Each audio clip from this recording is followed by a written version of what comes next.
Chapter 11. The Frowning City.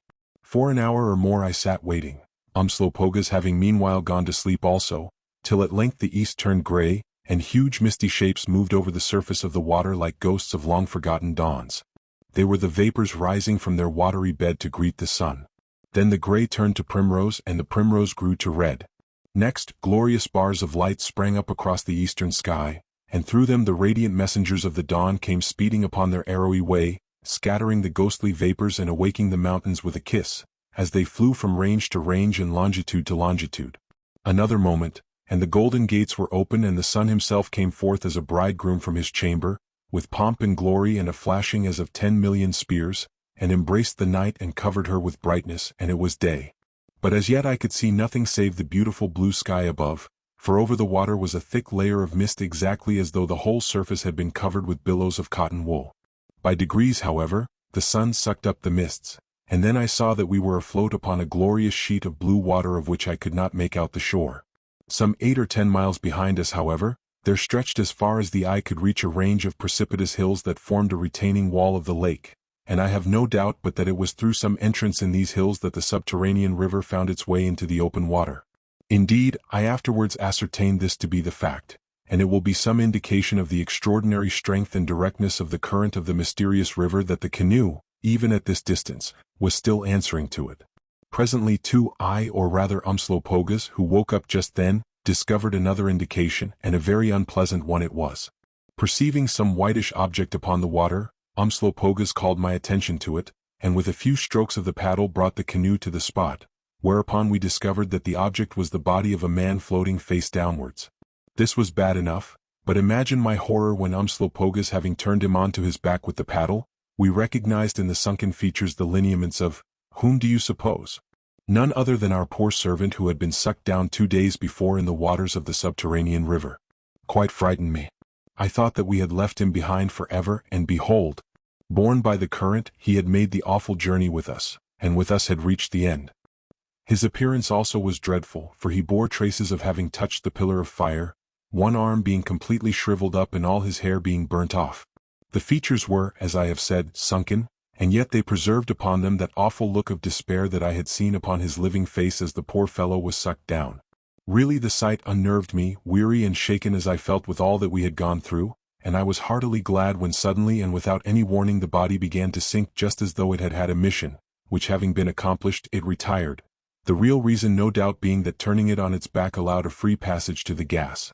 Down it went to the transparent depths. Fathom after fathom we could trace its course till at last a long line of bright air bubbles, swiftly chasing each other to the surface, alone remained where it had passed.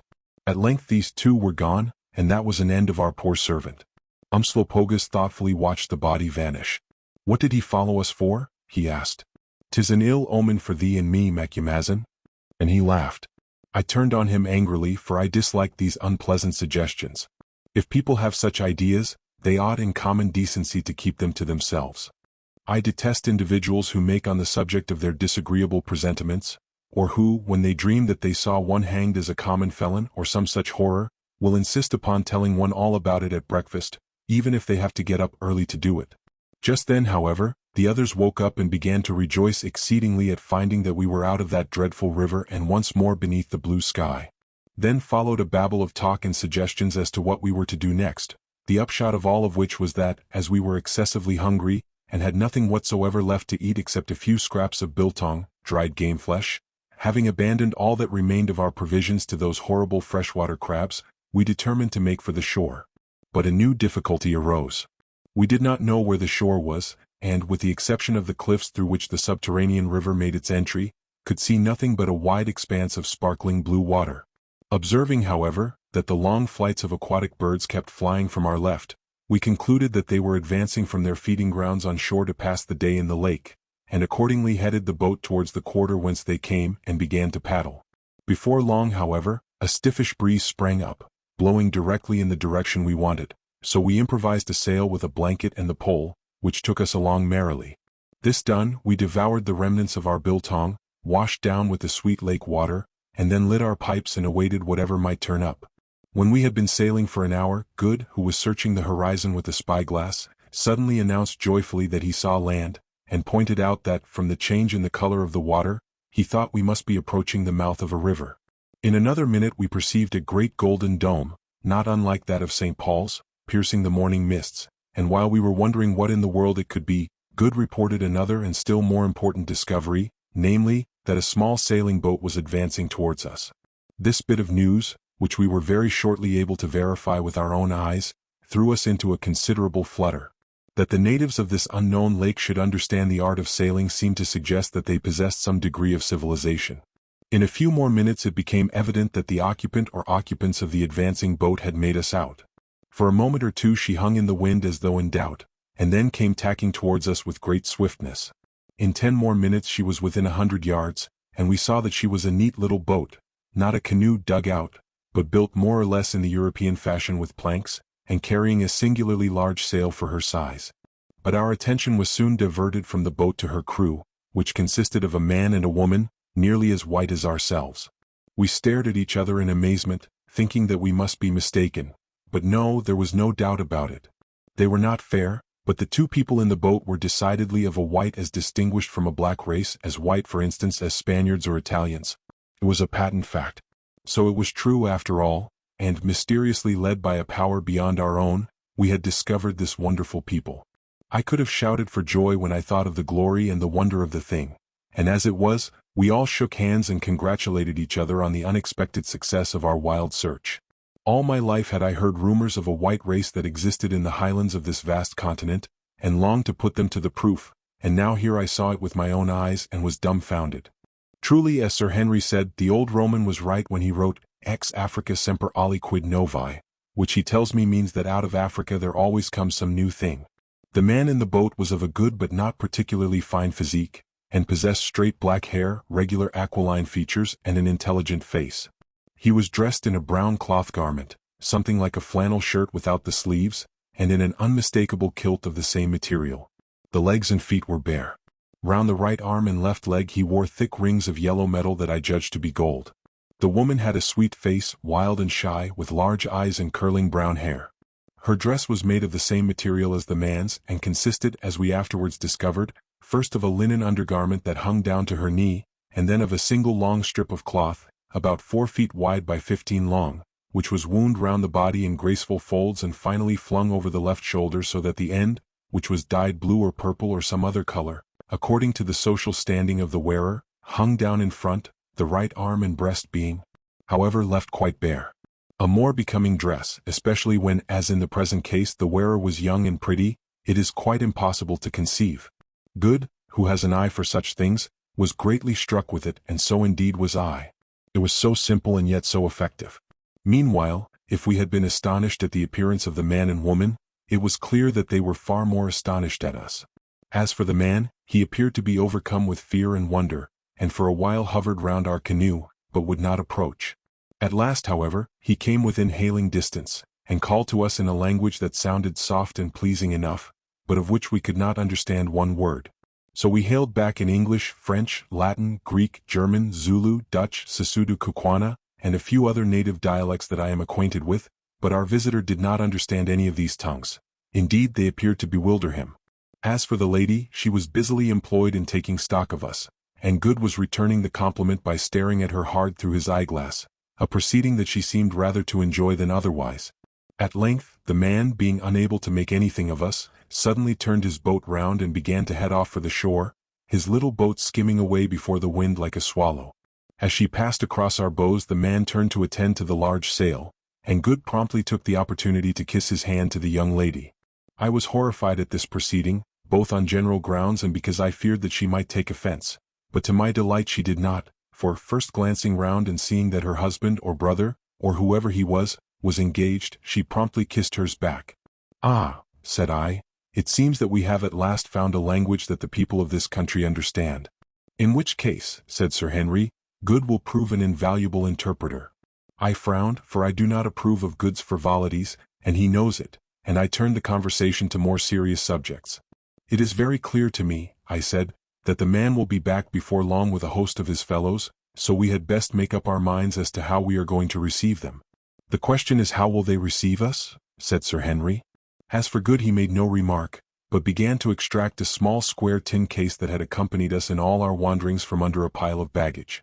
Now we had often remonstrated with Good about this tin case, inasmuch as it had been an awkward thing to carry, and he had never given any very explicit account as to its contents. But he had insisted on keeping it, saying mysteriously that it might come in very useful one day.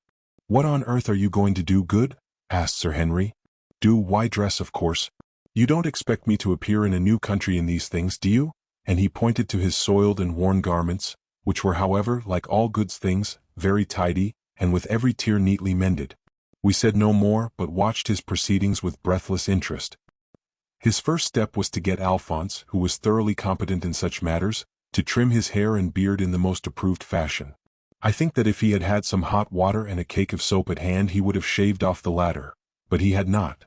This done, he suggested that we should lower the sail of the canoe and all take a bath, which we did, greatly to the horror and astonishment of Alphonse, who lifted his hands and ejaculated that these English were indeed a wonderful people. Umslopogaas, who, though he was, like most high-bred Zulus, scrupulously cleanly in his person, did not see the fun of swimming about in a lake, also regarded the proceeding with mild amusement. We got back into the canoe much refreshed by the cold water, and sat to dry in the sun, whilst Good undid his tin box, and produced first a beautiful clean white shirt, just as it had left a London steam laundry, and then some garments wrapped first in brown, then in white, and finally in silver paper. We watched this undoing with the tenderest interest and much speculation. One by one Good removed the dull husks that hid their splendors, carefully folding and replacing each piece of paper as he did so, and there at last lay, in all the majesty of its golden epaulets, lace and buttons, a commander of the Royal Navy's full-dress uniform, dress sword, cocked hat, shiny patent leather boots and all. We literally gasped. "What?" we said. "What? Are you going to put those things on?" "Certainly," he answered composedly. "You see, so much depends upon a first impression, especially," he added, "as I observe that there are ladies about. One at least of us ought to be decently dressed." We said no more. We were simply dumbfounded, especially when we considered the artful way in which Good had concealed the contents of that box for all these months. Only one suggestion did we make, namely that he should wear his mail shirt next his skin. He replied that he feared it would spoil the set of his coat, now carefully spread in the sun to take the creases out, but finally consented to this precautionary measure. The most amusing part of the affair, however, was to see old Umslopogaas's astonishment and Alphonse's delight at Good's transformation. When at last he stood up in all his glory, even down to the medals on his breast, and contemplated himself in the still waters of the lake, after the fashion of the young gentleman in ancient history, whose name I cannot remember, but who fell in love with his own shadow, the old Zulu could no longer restrain his feelings. "Oh, Bougwan," he said. "Oh, Bougwan. I always thought thee an ugly little man and fat as the cows at calving time, and now thou art like a blue jay when he spreads his tail out. Surely, Bougwan, it hurts my eyes to look at thee." Good did not much like this allusion to his fat, which to tell the truth was not very well deserved, for hard exercise had brought him down 3 inches, but on the whole he was pleased at Umslopogaas's admiration. As for Alphonse, he was quite delighted. "Ah, but monsieur has the beautiful air, the air of the warrior. It is the ladies who will say so when we come to get ashore. Monsieur is complete. He puts me in mind of my heroic grand." Here we stopped Alphonse. As we gazed upon the beauties thus revealed by Good, a spirit of emulation filled our breasts, and we set to work to get ourselves up as well as we could. The most, however, that we were able to do was to array ourselves in our spare suits of shooting clothes, of which we each had several. All the fine clothes in the world could never make it otherwise than scrubby and insignificant. But Sir Henry looked what he is, a magnificent man in his nearly new tweed suit, gaiters, and boots. Alphonse also got himself up to kill, giving an extra turn to his enormous mustaches. Even old Umslopogaas, who was not in a general way given to the vain adorning of his body, took some oil out of the lantern and a bit of tow, and polished up his head ring with it till it shone like Good's patent leather boots. Then he put on the mail shirt Sir Henry had given him and his mucha, and having cleaned up Inkosikaas a little, stood forth complete. All this while, having hoisted the sail again as soon as we had finished bathing, we had been progressing steadily for the land, or rather for the mouth of a great river. Presently, in all about an hour and a half after the little boat had left us, we saw emerging from the river or harbor a large number of boats, ranging up to 10 or 12 tons burden. One of these was propelled by 24 oars and most of the rest sailed. Looking through the glass we soon made out that the rowboat was an official vessel, her crew being all dressed in a sort of uniform, whilst on the half-deck forward stood an old man of venerable appearance, and with a flowing white beard, and a sword strapped to his side, who was evidently the commander of the craft. The other boats were apparently occupied by people brought out by curiosity, and were rowing or sailing towards us as quickly as they could.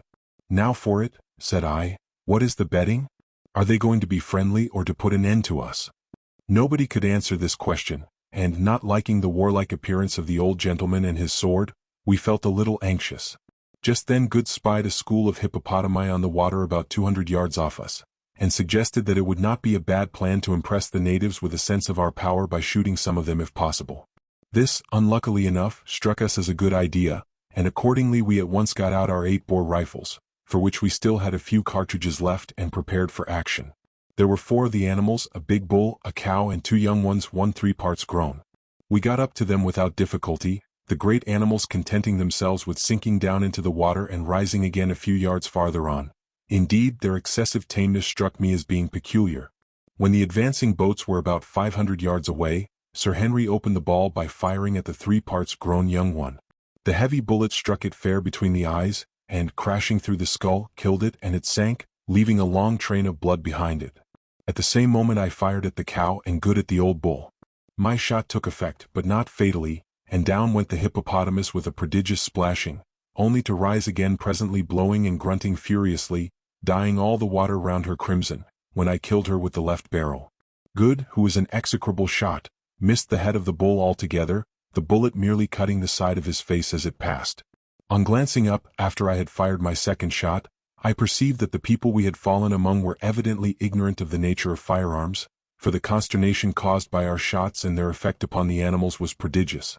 Some of the parties in the boats began to cry out in fear, others turned and made off as hard as they could, and even the old gentleman with the sword looked greatly puzzled and alarmed, and halted his big rowboat. We had, however, but little time for observation, for just then the old bull, rendered furious by the wound he had received, rose fair within 40 yards of us, glaring savagely. We all fired and hit him in various places, and down he went badly wounded. Curiosity now began to overcome the fear of the onlookers, and some of them sailed on up close to us, amongst these being the man and woman whom we had first seen a couple of hours or so before, who drew up almost alongside. Just then the great brute rose again within 10 yards of their base, and instantly with a roar of fury made at it open-mouthed. The woman shrieked, and the man tried to give the boat way, but without success. In another second I saw the huge red jaws and gleaming ivories close with a crunch on the frail craft, taking an enormous mouthful out of its side and capsizing it. Down went the boat, leaving its occupants struggling in the water. Next moment, before we could do anything towards saving them, the huge and furious creature was up again and making open-mouthed at the poor girl, who was struggling in the water. Lifting my rifle just as the grinding jaws were about to close on her, I fired over her head right down the hippopotamus's throat. Over he went, and commenced turning round and round, snorting, and blowing red streams of blood through his nostrils. Before he could recover himself, however, I let him have the other barrel in the side of the throat, and that finished him. He never moved or struggled again, but instantly sank.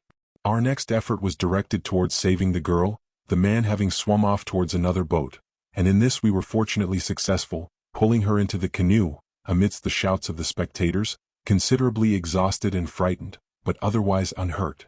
Meanwhile the boats had gathered together at a distance, and we could see that the occupants, who were evidently much frightened, were consulting what to do. Without giving them time for further consideration, which we thought might result unfavorably to ourselves, we instantly took our paddles and advanced towards them, Good standing in the bow and taking off his cocked hat politely in every direction, his amiable features suffused by a bland but intelligent smile. Most of the craft retreated as we advanced, but a few held their ground, while the big rowboat came on to meet us. Presently we were alongside, and I could see that our appearance, and especially Good's and Umslopogas's, filled the venerable-looking commander with astonishment, not unmixed with awe. He was dressed after the same fashion as the man we first met, except that his shirt was not made of brown cloth, but of pure white linen hemmed with purple. The kilt, however, was identical, and so were the thick rings of gold around the arm and beneath the left knee. The rowers wore only a kilt, their bodies being naked to the waist. Good took off his hat to the old gentleman with an extra flourish, and inquired after his health in the purest English, to which he replied by laying the first 2 fingers of his right hand horizontally across his lips and holding them there for a moment, which we took as his method of salutation.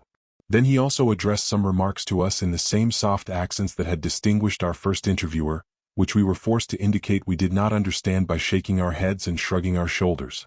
This last Alphonse, being to the manner born, did to perfection, and in so polite a way that nobody could take any offense. Then we came to a standstill, till I, being exceedingly hungry, thought I might as well call attention to the fact, and did so first by opening my mouth and pointing down it, and then rubbing my stomach. These signals the old gentleman clearly understood, for he nodded his head vigorously, and pointed towards the harbor, and at the same time one of the men on his boat threw us a line and motioned to us to make it fast, which we did. The rowboat then took us in tow, and went with great rapidity towards the mouth of the river, accompanied by all the other boats. In about 20 minutes more we reached the entrance to the harbor, which was crowded with boats full of people who had come out to see us. We observed that all the occupants were more or less of the same type, though some were fairer than others. Indeed, we noticed certain ladies whose skin was of a most dazzling whiteness, and the darkest shade of color which we saw was about that of a rather swarthy Spaniard. Presently the wide river gave a sweep, and when it did so an exclamation of astonishment and delight burst from our lips as we caught our first view of the place that we afterwards knew as Milosis, or the frowning city, from the prefix mi, which means city, and losis, a frown. At a distance of some 500 yards from the river's bank rose a sheer precipice of granite, 200 feet or so in height, which had no doubt once formed the bank itself, the intermediate space of land now utilized as docks and roadways having been gained by draining, and deepening and embanking the stream. On the brow of this precipice stood a great building of the same granite that formed the cliff, built on 3 sides of a square, the 4th side being open, save for a kind of battlement pierced at its base by a little door. This imposing place we afterwards discovered was the palace of the queen, or rather of the queens. At the back of the palace the town sloped gently upwards to a flashing building of white marble, crowned by the golden dome which we had already observed. The city was, with the exception of this one building, entirely built of red granite, and laid out in regular blocks with splendid roadways between. So far as we could see also the houses were all one-storied and detached, with gardens round them, which gave some relief to the eye wearied with the vista of red granite. At the back of the palace a road of extraordinary width stretched away up the hill for a distance of 1.5 miles or so, and appeared to terminate at an open space surrounding the gleaming building that crowned the hill. But right in front of us was the wonder and glory of Milosis, the great staircase of the palace, the magnificence of which took our breath away.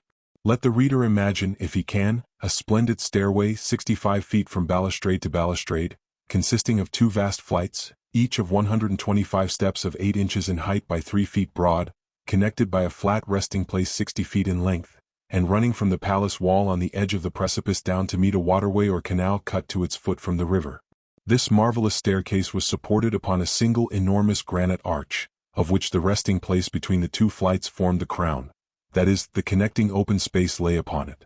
From this archway sprang a subsidiary flying arch, or rather something that resembled a flying arch in shape, such as none of us had seen in any other country, and of which the beauty and wonder surpassed all that we had ever imagined. 300 feet from point to point, and no less than 550 round the curve, that half-arc sword touching the bridge it supported for a space of 50 feet only, one end resting on and built into the parent archway, and the other embedded in the solid granite of the side of the precipice. This staircase with its supports was, indeed, a work of which any living man might have been proud, both on account of its magnitude and its surpassing beauty.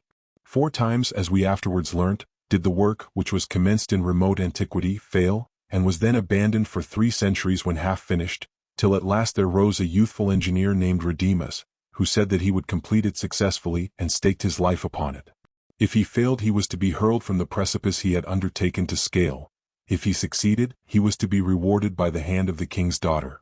5 years was given to him to complete the work, and an unlimited supply of labor and material. 3 times did his arch fall, till at last, seeing failure to be inevitable, he determined to commit suicide on the morrow of the 3rd collapse. That night, however, a beautiful woman came to him in a dream and touched his forehead, and of a sudden he saw a vision of the completed work, and saw too through the masonry and how the difficulties connected with the flying arch that had hitherto baffled his genius were to be overcome. Then he awoke and once more commenced the work, but on a different plan, and behold, he achieved it, and on the last day of the 5 years he led the princess his bride up the stair and into the palace.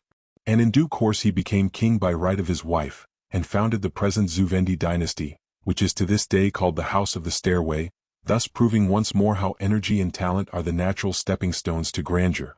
And to commemorate his triumph he fashioned a statue of himself dreaming, and of the fair woman who touched him on the forehead, and placed it in the great hall of the palace, and there it stands to this day. Such was the great stair of Milosis, and such the city beyond. No wonder they named it the Frowning City, for certainly those mighty works in solid granite did seem to frown down upon our littleness in their somber splendor. This was so even in the sunshine, but when the storm clouds gathered on her imperial brow Milosis looked more like a supernatural dwelling place, or some imagining of a poet's brain, than what she is, a mortal city, carven by the patient genius of generations out of the red silence of the mountainside. Chapter 12. The Sister Queens. The big rowing boat glided on up the cutting that ran almost to the foot of the vast stairway, and then halted at a flight of steps leading to the landing place. Here the old gentleman disembarked and invited us to do so likewise, which, having no alternative and being nearly starved, we did without hesitation, taking our rifles with us, however. As each of us landed, our guide again laid his fingers on his lips and bowed deeply, at the same time ordering back the crowds which had assembled to gaze on us. The last to leave the canoe was the girl we had picked out of the water, for whom her companion was waiting. Before she went away she kissed my hand, I suppose as a token of gratitude for having saved her from the fury of the hippopotamus, and it seemed to me that she had by this time quite got over any fear she might have had of us, and was by no means anxious to return in such a hurry to her lawful owners. At any rate she was going to kiss Good's hand as well as mine, when the young man interfered and led her off. As soon as we were on shore, a number of the men who had rowed the big boat took possession of our few goods and chattels, and started with them up the splendid staircase, our guide indicating to us by means of motions that the things were perfectly safe. This done, he turned to the right and led the way to a small house, which was, as I afterwards discovered, an inn. Entering into a good-sized room, we saw that a wooden table was already furnished with food, presumably in preparation for us. Here our guide motioned us to be seated on a bench that ran the length of the table. We did not require a second invitation, but at once fell to ravenously on the viands before us, which were served on wooden platters, and consisted of cold goat's flesh, wrapped up in some kind of leaf that gave it a delicious flavor, green vegetables resembling lettuces, brown bread, and red wine poured from a skin into horn mugs. This wine was peculiarly soft and good, having something of the flavor of Burgundy. 20 minutes after we sat down at that hospitable board we rose from it, feeling like new men. After all that we had gone through we needed two things, food and rest, and the food of itself was a great blessing to us. Two girls of the same charming cast of face as the first whom we had seen waited on us while we ate, and very nicely they did it. They were also dressed in the same fashion, namely, in a white linen petticoat coming to the knee, and with the toga-like garment of brown cloth, leaving bare the right arm and breast. I afterwards found out that this was the national dress, and regulated by an iron custom, though of course subject to variations. Thus, if the petticoat was pure white, it signified that the wearer was unmarried; if white with a straight purple stripe round the edge, that she was married and a first or legal wife; if with a black stripe, that she was a widow. In the same way the toga, or coif, as they call it, was of different shades of color, from pure white to the deepest brown, according to the rank of the wearer, and embroidered at the end in various ways. This also applies to the shirts or tunics worn by the men, which varied in material and color, but the kilts were always the same except as regards quality. One thing, however, every man and woman in the country wore as the national insignia, and that was the thick band of gold round the right arm above the elbow, and the left leg beneath the knee. People of high rank also wore a torque of gold round the neck, and I observed that our guide had one on. So soon as we had finished our meal our venerable conductor, who had been standing all the while, regarding us with inquiring eyes, and our guns with something as like fear as his pride would allow him to show, bowed towards Good, whom he evidently took for the leader of the party on account of the splendor of his apparel, and once more led the way through the door and to the foot of the great staircase. Here we paused for a moment to admire two colossal lions, each hewn from a single block of pure black marble, and standing rampant on the terminations of the wide balustrades of the staircase. These lions are magnificently executed, and it is said were sculptured by Rodimus, the great prince who designed the staircase, and who was without doubt, to judge from the many beautiful examples of his art that we saw afterwards, one of the finest sculptors who ever lived, either in this or any other country. Then we climbed almost with a feeling of awe up that splendid stair, a work executed for all time and that will, I do not doubt, be admired thousands of years hence by generations unborn unless an earthquake should throw it down. Even Umslopogus, who as a general rule made it a point of honor not to show astonishment, which he considered undignified, was fairly startled out of himself, and asked if the bridge had been built by men or devils, which was his vague way of alluding to any supernatural power. But Alphonse did not care about it. Its solid grandeur jarred upon the frivolous little Frenchman, who said that it was all très magnifique, mais triste, triste, and went on to suggest that it would be improved if the balustrades were gilt. On we went up the first flight of 120 steps, across the broad platform joining it to the second flight, where we paused to admire the glorious view of one of the most beautiful stretches of country that the world can show, edged by the blue waters of the lake.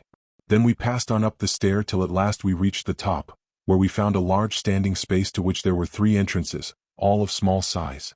2 of these opened on to rather narrow galleries or roadways cut in the face of the precipice that ran round the palace walls and led to the principal thoroughfares of the city, and were used by the inhabitants passing up and down from the docks. These were defended by gates of bronze, and also, as we afterwards learnt, it was possible to let down a portion of the roadways themselves by withdrawing certain bolts, and thus render it quite impracticable for an enemy to pass. The third entrance consisted of a flight of 10 curved black marble steps leading to a doorway cut in the palace wall. This wall was in itself a work of art, being built of huge blocks of granite to the height of 40 feet, and so fashioned that its face was concave, whereby it was rendered practically impossible for it to be scaled. To this doorway our guide led us. The door, which was massive and made of wood protected by an outer gate of bronze, was closed, but on our approach it was thrown wide, and we were met by the challenge of a sentry, who was armed with a heavy triangular-bladed spear, not unlike a bayonet in shape, and a cutting sword, and protected by breast and back plates of skillfully prepared hippopotamus hide, and a small round shield fashioned of the same tough material. The sword instantly attracted our attention. It was practically identical with the one in the possession of Mr. Mackenzie which he had obtained from the ill-starred wanderer. There was no mistaking the gold-lined fretwork cut in the thickness of the blade. So the man had told the truth after all. Our guide instantly gave a password, which the soldier acknowledged by letting the iron shaft of his spear fall with a ringing sound upon the pavement, and we passed on through the massive wall into the courtyard of the palace.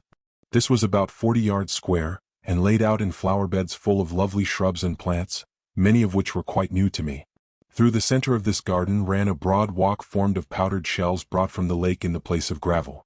Following this we came to another doorway with a round heavy arch, which is hung with thick curtains, for there are no doors in the palace itself.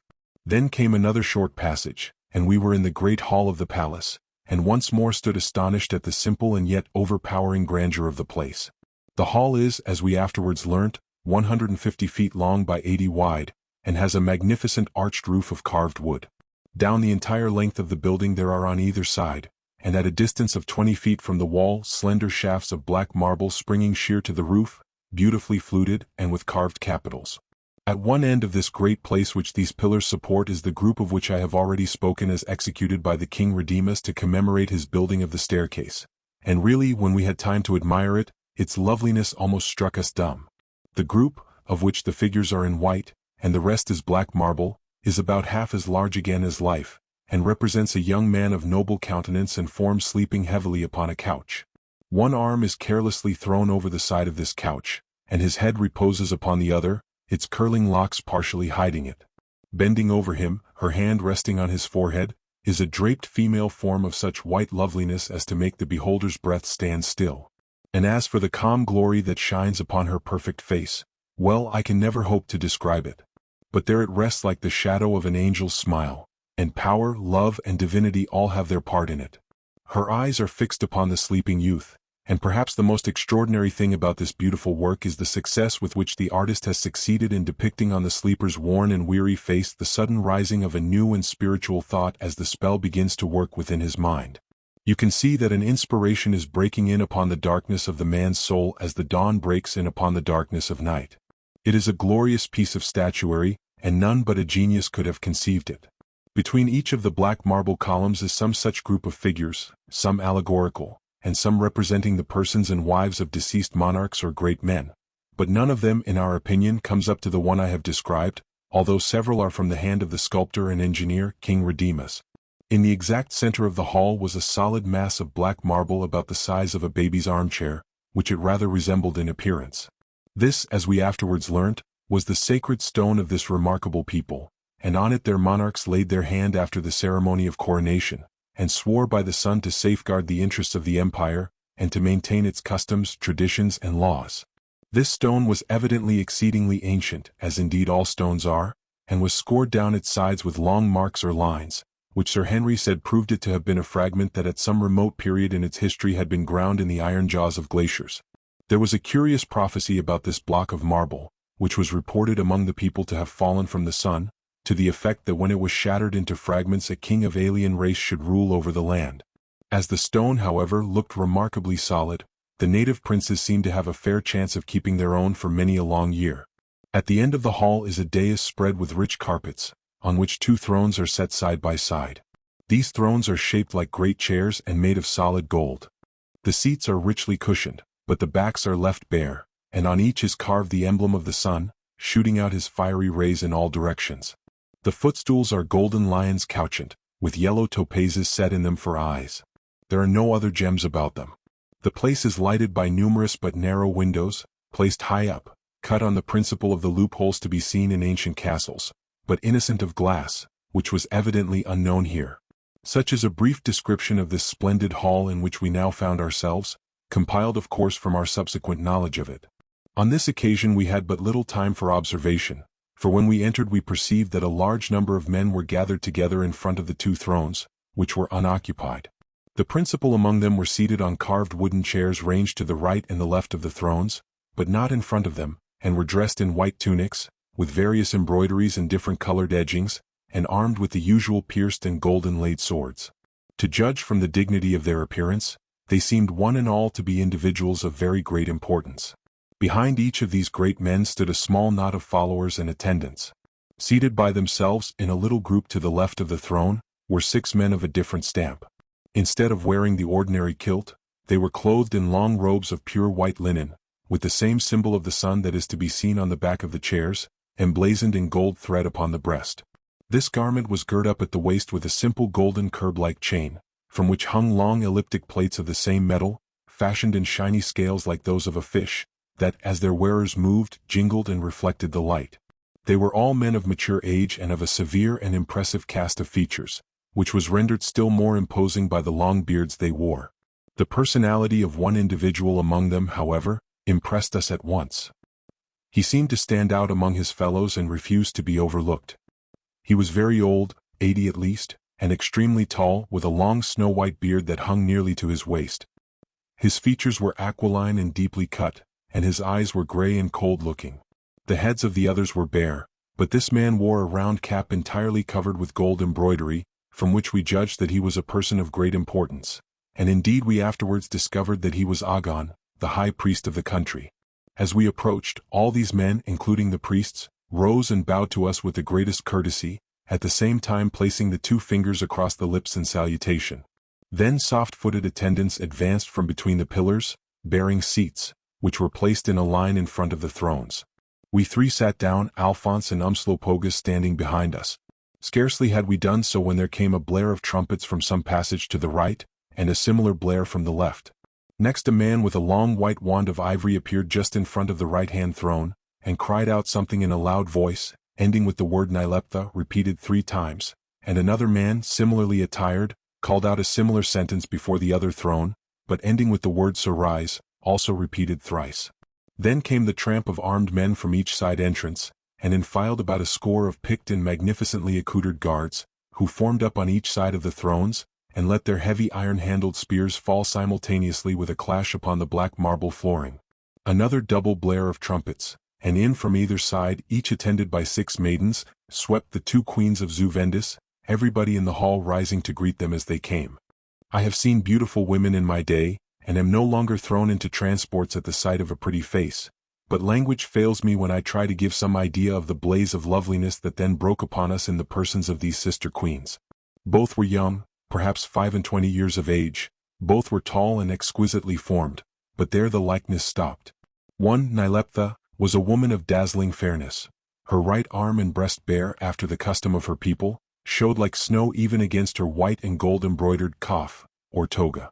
And as for her sweet face, all I can say is, that it was one that few men could look on and forget. Her hair, A veritable crown of gold clustered in short ringlets over her shapely head, half hiding the ivory brow, beneath which eyes of deep and glorious gray flashed out in tender majesty. I cannot attempt to describe her other features, only the mouth was most sweet, and curved like Cupid's bow, and over the whole countenance there shone an indescribable look of loving kindness, lit up by a shadow of delicate humor that lay upon her face like a touch of silver on a rosy cloud. She wore no jewels, but on her neck, arm, and knee were the usual torques of gold, in this instance fashioned like a snake, and her dress was of pure white linen of excessive fineness, plentifully embroidered with gold and with the familiar symbols of the sun. Her twin sister, Cerise, was of a different and darker type of beauty. Her hair was wavy like Nyleptha's but coal-black and fell in masses on her shoulders. Her complexion was olive, her eyes large, dark, and lustrous. The lips were full and I thought rather cruel. Somehow her face, quiet and even cold as it is, gave an idea of passion in repose, and caused one to wonder involuntarily what its aspect would be if anything occurred to break the calm. It reminded me of the deep sea, that even on the bluest days never loses its visible stamp of power, and in its murmuring sleep is yet instinct with the spirit of the storm.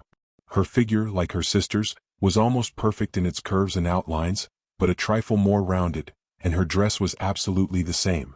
As this lovely pair swept onwards to their respective thrones, amid the deep attentive silence of the court, I was bound to confess to myself that they did indeed fulfill my idea of royalty. Royal they were in every way, in form, in grace and queenly dignity, and in the barbaric splendor of their attendant pomp. But methought that they needed no guards or gold to proclaim their power and bind the loyalty of wayward men. A glance from those bright eyes or a smile from those sweet lips, and while the red blood runs in the veins of youth, women such as these will never lack subjects ready to do their biddings to the death. But after all they were women first and queens afterwards, and therefore not devoid of curiosity. As they passed to their seats I saw both of them glance swiftly in our direction.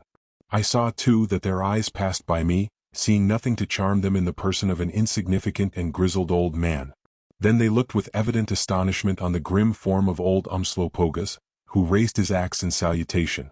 Attracted next by the splendor of Good's apparel, for a second their glance rested on him like a humming moth upon a flower, then off it darted to where Sir Henry Curtis stood, the sunlight from a window playing upon his yellow hair and peaked beard, and marking the outlines of his massive frame against the twilight of the somewhat gloomy hall. He raised his eyes, and they met the fair Nyleptha's full, and thus for the first time the goodliest man and woman that it has ever been my lot to see looked one upon another. And why it was I know not, but I saw the swift blood run up Nyleptha's skin as the pink lights run up the morning sky. Red grew her fair bosom and shapely arm, red the swan-like neck, the rounded cheeks blushed red as the petals of a rose, and then the crimson flood sank back to whence it came and left her pale and trembling. I glanced at Sir Henry. He too had colored up to the eyes. Oh my word, thought I to myself, the ladies have come on the stage and now we may look to the plot to develop itself. And I sighed and shook my head, knowing that the beauty of a woman is like the beauty of the lightning, a destructive thing and a cause of desolation. By the time that I had finished my reflections both the queens were on the thrones, for all this had happened in about 6 seconds. Once more the unseen trumpets blared out, and then the court seated itself, and Queen Cerise motioned to us to do likewise. Next from among the crowd whither he had withdrawn stepped forward our guide, the old gentleman who had towed us ashore, holding by the hand the girl whom we had seen first and afterwards rescued from the hippopotamus. Having made obeisance he proceeded to address the queens, evidently describing to them the way and place where we had been found. It was most amusing to watch the astonishment, not unmixed with fear, reflected upon their faces as they listened to his tale. Clearly they could not understand how we had reached the lake and been found floating on it, and were inclined to attribute our presence to supernatural causes. Then the narrative proceeded, as I judged from the frequent appeals that our guide made to the girl, to the point where we had shot the hippopotami, and we at once perceived that there was something very wrong about those hippopotami, for the history was frequently interrupted by indignant exclamations from the little group of white-robed priests and even from the courtiers, while the two queens listened with an amazed expression, especially when our guide pointed to the rifles in our hands as being the means of destruction. And here, to make matters clear, I may as well explain at once that the inhabitants of Zuvendis are sun-worshippers, and that for some reason or another the hippopotamus is sacred among them. Not that they do not kill it, because at a certain season of the year they slaughter thousands, which are specially preserved in large lakes up the country, and use their hides for armor for soldiers, but this does not prevent them from considering these animals as sacred to the sun. 12. Now, as ill luck would have it, the particular hippopotami we had shot were a family of tame animals that were kept in the mouth of the port and daily fed by priests whose special duty it was to attend to them. When we shot them I thought that the brutes were suspiciously tame, and this was, as we afterwards ascertained, the cause of it. Thus it came about that in attempting to show off we had committed sacrilege of a most aggravated nature. 12. Mr. Quatermain does not seem to have been aware that it is common for animal-worshipping people to annually sacrifice the beasts they adore. See Herodotus 2. 45. Editor. When our guide had finished his tale, the old man with the long beard and round cap, whose appearance I have already described, and who was, as I have said, the high priest of the country, and known by the name of Haggard, rose and commenced an impassioned harangue. I did not like the look of his cold gray eye as he fixed it on us. I should have liked it still less had I known that in the name of the outraged majesty of his God, he was demanding that the whole lot of us should be offered up as a sacrifice by means of being burnt alive. After he had finished speaking, the Queen Ceres addressed him in a soft and musical voice, and appeared, to judge from his gestures of dissent, to be putting the other side of the question before him. Then Nyleptha spoke in liquid accents. Little did we know that she was pleading for our lives. Finally, she turned and addressed a tall, soldier-like man of middle age with a black beard and a long plain sword, whose name, as we afterwards learnt, was Nasta, and who was the greatest lord in the country, apparently appealing to him for support. Now when Sir Henry had caught her eye and she had blushed so rosy red, I had seen that the incident had not escaped this man's notice, and what is more, that it was eminently disagreeable to him, for he bit his lip and his hand tightened on his sword hilt. Afterwards we learnt that he was an aspirant for the hand of this queen in marriage, which accounted for it. This being so, Nyleptha could not have appealed to a worse person, for, speaking in slow heavy tones, he appeared to confirm all that the high priest Haggard had said. As he spoke, Ceres put her elbow on her knee, and resting her chin on her hand, looked at him with a suppressed smile upon her lips, as though she saw through the man, and was determined to be his match. But Nyleptha grew very angry, her cheek flushed, her eyes flashed, and she did indeed look lovely. Finally she turned to Haggard and seemed to give some sort of qualified assent, for he bowed at her words, and as she spoke she moved her hands as though to emphasize what she said, while all the time Ceres kept her chin on her hand and smiled. Then suddenly Nyleptha made a sign, the trumpets blew again, and everybody rose to leave the hall save ourselves and the guards, whom she motioned to stay. When they were all gone she bent forward and, smiling sweetly, partially by signs and partially by exclamations, made it clear to us that she was very anxious to know where we came from. The difficulty was how to explain, but at last an idea struck me. I had my large pocketbook in my pocket and a pencil. Taking it out, I made a little sketch of a lake, and then as best I could I drew the underground river and the lake at the other end. When I had done this I advanced to the steps of the throne and gave it to her. She understood it at once and clapped her hands with delight, and then descending from the throne took it to her sister Ceres, who also evidently understood. Next she took the pencil from me, and after examining it with curiosity proceeded to make a series of delightful little sketches, the first representing herself holding out both hands in welcome, and a man uncommonly like Sir Henry taking them. Next she drew a lovely little picture of a hippopotamus rolling about dying in the water, and of an individual, in whom we had no difficulty in recognizing Haggard the high priest, holding up his hands in horror on the bank. Then followed a most alarming picture of a dreadful fiery furnace and of the same figure, Haggard, poking us into it with a forked stick. This picture perfectly horrified me, but I was a little reassured when she nodded sweetly and proceeded to make a fourth drawing, a man again uncommonly like Sir Henry, and of two women, in whom I recognized Ceres and herself, each with one arm around him, and holding a sword in protection over him. To all of these Ceres, who I saw was employed in carefully taking us all in, especially Curtis, signified her approval by nodding. At last Nyleptha drew a final sketch of a rising sun, indicating that she must go, and that we should meet on the following morning, whereat Sir Henry looked so disappointed that she saw it, and, I suppose by way of consolation, extended her hand to him to kiss, which he did with pious fervor. At the same time Ceres, off whom Good had never taken his eyeglass during the whole Indaba interview, rewarded him by giving him her hand to kiss, though while she did so her eyes were fixed upon Sir Henry. I am glad to say that I was not implicated in these proceedings. Neither of them gave me her hand to kiss. Then Nyleptha turned and addressed the man who appeared to be in command of the bodyguard, apparently from her manner and his frequent obeisances, giving him very stringent and careful orders, after which, with a somewhat coquettish nod and smile, she left the hall, followed by Ceres and most of the guards. When the queens had gone, The officer whom Nyleptha had addressed came forward and with many tokens of deep respect led us from the hall through various passages to a sumptuous set of apartments opening out of a large central room lighted with brazen swinging lamps, for it was now dusk, and richly carpeted and strewn with couches. On a table in the center of the room was set a profusion of food and fruit, and what is more, flowers. There was a delicious wine also in ancient-looking sealed earthenware flagons, and beautifully chased golden and ivory cups to drink it from. Servants, male and female, also were there to minister to us, and whilst we ate, from some recess outside the apartment, the silver lute did speak between, the trumpets lordly blowing. And altogether we found ourselves in a sort of earthly paradise which was only disturbed by the vision of that disgusting high priest who intended to commit us to the flames. But so very weary were we with our labors that we could scarcely keep ourselves awake through the sumptuous meal, and as soon as it was over we indicated that we desired to sleep. As a further precaution against surprise we left Umslopogaas with his axe to sleep in the main chamber near the curtained doorways leading to the apartments which we occupied respectively, Good and I in the one, and Sir Henry and Alphonse in the other.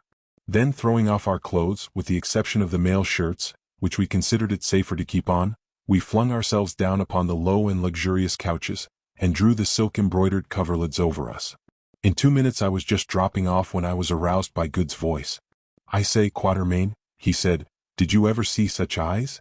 "Eyes?" I said crossly. "What eyes?" "Why, the Queen's, of course.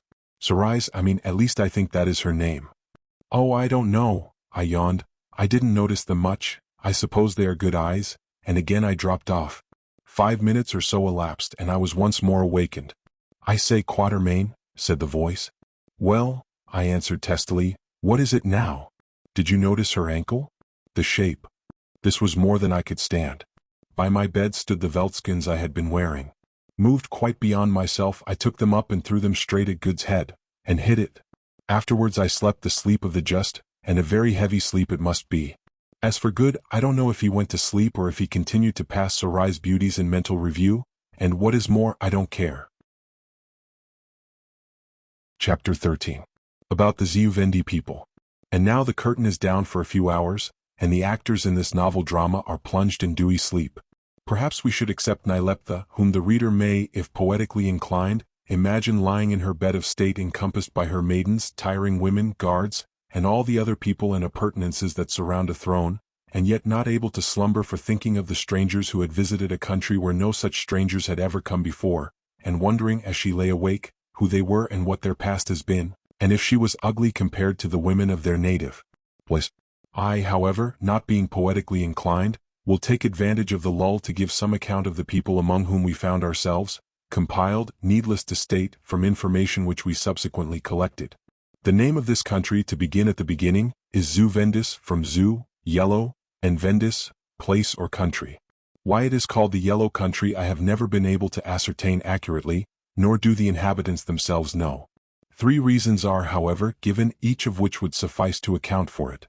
The first is that the name owes its origin to the great quantity of gold that is found in the land. Indeed, in this respect Zeuvendis is a veritable El Dorado, the precious metal being extraordinarily plentiful. At present it is collected from purely alluvial diggings, which we subsequently inspected, and which are situated within a day's journey from Milosis, being mostly found in pockets and in nuggets weighing from an ounce up to 6 or 7 pounds in weight. But other diggings of a similar nature are known to exist, and I have besides seen great veins of gold-bearing quartz. In Zeuvendis gold is a much commoner metal than silver, and thus it has curiously enough come to pass that silver is the legal tender of the country. The second reason given is that at certain times of the year the native grasses of the country, which are very sweet and good, turn as yellow as ripe corn, and the third arises from a tradition that the people were originally yellow-skinned, but grew white after living for many generations upon these high lands. Zeuvendis is a country about the size of France, is, roughly speaking, oval in shape, and on every side cut off from the surrounding territory by illimitable forests of impenetrable thorn, beyond which are said to be hundreds of miles of morasses, deserts, and great mountains. It is, in short, a huge, high tableland rising up in the center of the dark continent, much as in southern Africa flat-topped mountains rise from the level of the surrounding veldt. Milosis itself lies, according to my aneroid, at a level of about 9,000 feet above the sea, but most of the land is even higher, the greatest elevation of the open country being, I believe, about 11,000 feet. As a consequence, the climate is, comparatively speaking, a cold one, being very similar to that of southern England, only brighter and not so rainy. The land is, however, exceedingly fertile, and grows all cereals and temperate fruits and timber to perfection, and in the lower lying parts even produces a hardy variety of sugar cane. Coal is found in great abundance, and in many places crops out from the surface, and so is pure marble, both black and white.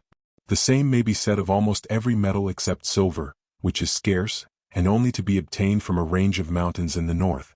Zuvendis comprises in her boundaries a great variety of scenery, including 2 ranges of snow-clad mountains, one on the western boundary beyond the impenetrable belt of thorn forest, and the other piercing the country from north to south, and passing at a distance of about 80 miles from Milosis, from which town its higher peaks are distinctly visible.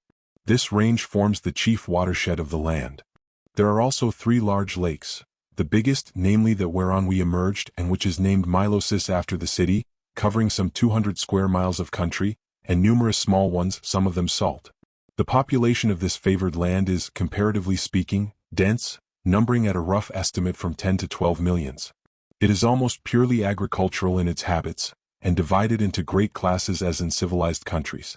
There is a territorial nobility, a considerable middle class, formed principally of merchants, officers of the army, etc., but the great bulk of the people are well-to-do peasants who live upon the lands of the lords, from whom they hold under a species of feudal tenure.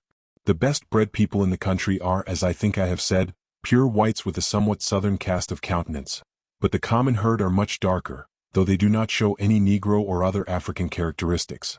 As to their descent I can give no certain information. Their written records, which extend back for about 1,000 years, give no hint of it.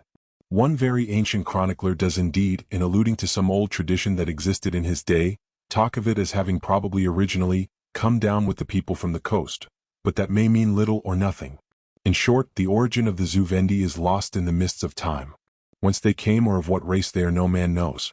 Their architecture and some of their sculptures suggest an Egyptian or possibly an Assyrian origin, but it is well known that their present remarkable style of building has only sprung up within the last 800 years, and they certainly retain no traces of Egyptian theology or customs. Again, their appearance and some of their habits are rather Jewish, but here again it seems hardly conceivable that they should have utterly lost all traces of the Jewish religion. Still, for aught I know, they may be one of the lost 10 tribes whom people are so fond of discovering all over the world, or they may not. I do not know, and so can only describe them as I find them, and leave wiser heads than mine to make what they can out of it, if indeed this account should ever be read at all, which is exceedingly doubtful. And now after I have said all this, I am, after all, going to hazard a theory of my own, though it is only a very little one, as the young lady said in mitigation of her baby. This theory is founded on a legend which I have heard among the Arabs on the East Coast, which is to the effect that more than 2,000 years ago, there were troubles in the country which was known as Babylonia, and that thereon a vast horde of Persians came down to Bushire, where they took ship and were driven by the northeast monsoon to the east coast of Africa, where, according to the legend, the sun and fire worshippers fell into conflict with the belt of Arab settlers who even then were settled on the east coast and finally broke their way through them, and, vanishing into the interior, were no more seen. Now I ask, is it not at least possible that the Zuvendi people are the descendants of these sun and fire worshippers, who broke through the Arabs and vanished? As a matter of fact, there is a good deal in their characters and customs that tallies with the somewhat vague ideas that I have of Persians. Of course we have no books of reference here, but Sir Henry says that if his memory does not fail him, there was a tremendous revolt in Babylon about 500 BC, whereon a vast multitude were expelled from the city. Anyhow, it is a well-established fact that there have been many separate emigrations of Persians from the Persian Gulf to the east coast of Africa up to as lately as 700 years ago. There are Persian tombs at Kilwa on the east coast, still in good repair, which bear dates showing them to be just 700 years old. 13. There is another theory which might account for the origin of the Zuvendi which does not seem to have struck my friend Mr. Quatermain and his companions, and that is that they are descendants of the Phoenicians. The cradle of the Phoenician race is supposed to have been on the western shore of the Persian Gulf. Thence, as there is good evidence to show, they emigrated in 2 streams, one of which took possession of the shores of Palestine, while the other is supposed by savants to have immigrated down the coast of eastern Africa where, near Mozambique, signs and remains of their occupation are not wanting. Indeed, it would have been very extraordinary if they did not, when leaving the Persian Gulf, make straight for the east coast, seeing that the northeast monsoon blows for 6 months in the year dead in that direction, while for the other 6 months it blows back again. And by the way of illustrating the probability, I may add that to this day a very extensive trade is carried on between the Persian Gulf and Lamu and other East African ports as far south as Madagascar, which is of course the ancient ebony isle of the Arabian Nights. Editor. In addition to being an agricultural people, the Zuvendi are, oddly enough, excessively warlike, and as they cannot from the exigencies of their position make war upon other nations, they fight among each other like the famed Kilkenny cats, with the happy result that the population never outgrows the power of the country to support it. This habit of theirs is largely fostered by the political condition of the country. The monarchy is nominally an absolute one, save in so far as it is tempered by the power of the priests and the informal council of the great lords. But as in many other institutions, the king's writ does not run unquestioned throughout the length and breadth of the land. In short, the whole system is a purely feudal one, though absolute serfdom or slavery is unknown, all the great lords holding nominally from the throne, but a number of them being practically independent, having the power of life and death, waging war against and making peace with their neighbors as the whim or their interests lead them, and even on occasion rising in open rebellion against their royal master or mistress, and, safely shut up in their castles and fenced cities as far from the seat of government, successfully defying them for years. Zuvendis has had its kingmakers as well as England, a fact that will be well appreciated when I state that 8 different dynasties have sat upon the throne in the last 1,000 years, every one of which took its rise from some noble family that succeeded in grasping the purple after a sanguinary struggle. At the date of our arrival in the country things were a little better than they had been for some centuries, the last king, the father of Nyleptha and Sorais, having been an exceptionally able and vigorous ruler, and, as a consequence, he kept down the power of the priests and nobles. On his death, 2 years before we reached Zuvendis, the twin sisters, his children, were, following an ancient precedent, called to the throne, since an attempt to exclude either would instantly have provoked a sanguinary civil war, but it was generally felt in the country that this measure was a most unsatisfactory one, and could hardly be expected to be permanent. Indeed, as it was, the various intrigues that were set on foot by ambitious nobles to obtain the hand of one or other of the queens in marriage had disquieted the country, and the general opinion was that there would be bloodshed before long. I will now pass on to the question of the Zuvendi religion, which is nothing more or less than sun worship of a pronounced and highly developed character. Around this sun worship is grouped the entire social system of the Zuvendi. It sends its roots through every institution and custom of the land. From the cradle to the grave the Zuvendi follows the sun in every sense of the saying. As an infant he is solemnly held up in its light and dedicated to the symbol of good, the expression of power, and the hope of eternity, the ceremony answering to our baptism. Whilst still a tiny child, his parents point out the glorious orb as the presence of a visible and beneficent God, and he worships it at its uprising and downsetting. Then when still quite small, he goes, holding fast to the pendant end of his mother's kaf, toga, up to the temple of the sun of the nearest city, and there, when at midday the bright beams strike down upon the golden central altar and beat back the fire that burns thereon, he hears the white-robed priests raise their solemn chant of praise and sees the people fall down to adore, and then, amidst the blowing of the golden trumpets, watches the sacrifice thrown into the fiery furnace beneath the altar. Here he comes again to be declared a man by the priests, and consecrated to war and to good works. Here before the solemn altar he leads his bride, and here too, if differences shall unhappily arise, he divorces her. And so on, down life's long pathway till the last mile is traveled, and he comes again armed indeed and with dignity, but no longer a man. Here they bear him dead and lay his bier upon the falling brazen doors before the eastern altar, and when the last ray from the setting sun falls upon his white face the bolts are drawn and he vanishes into the raging furnace beneath and is ended. The priests of the sun do not marry, but are recruited as young men specially devoted to the work by their parents and supported by the state.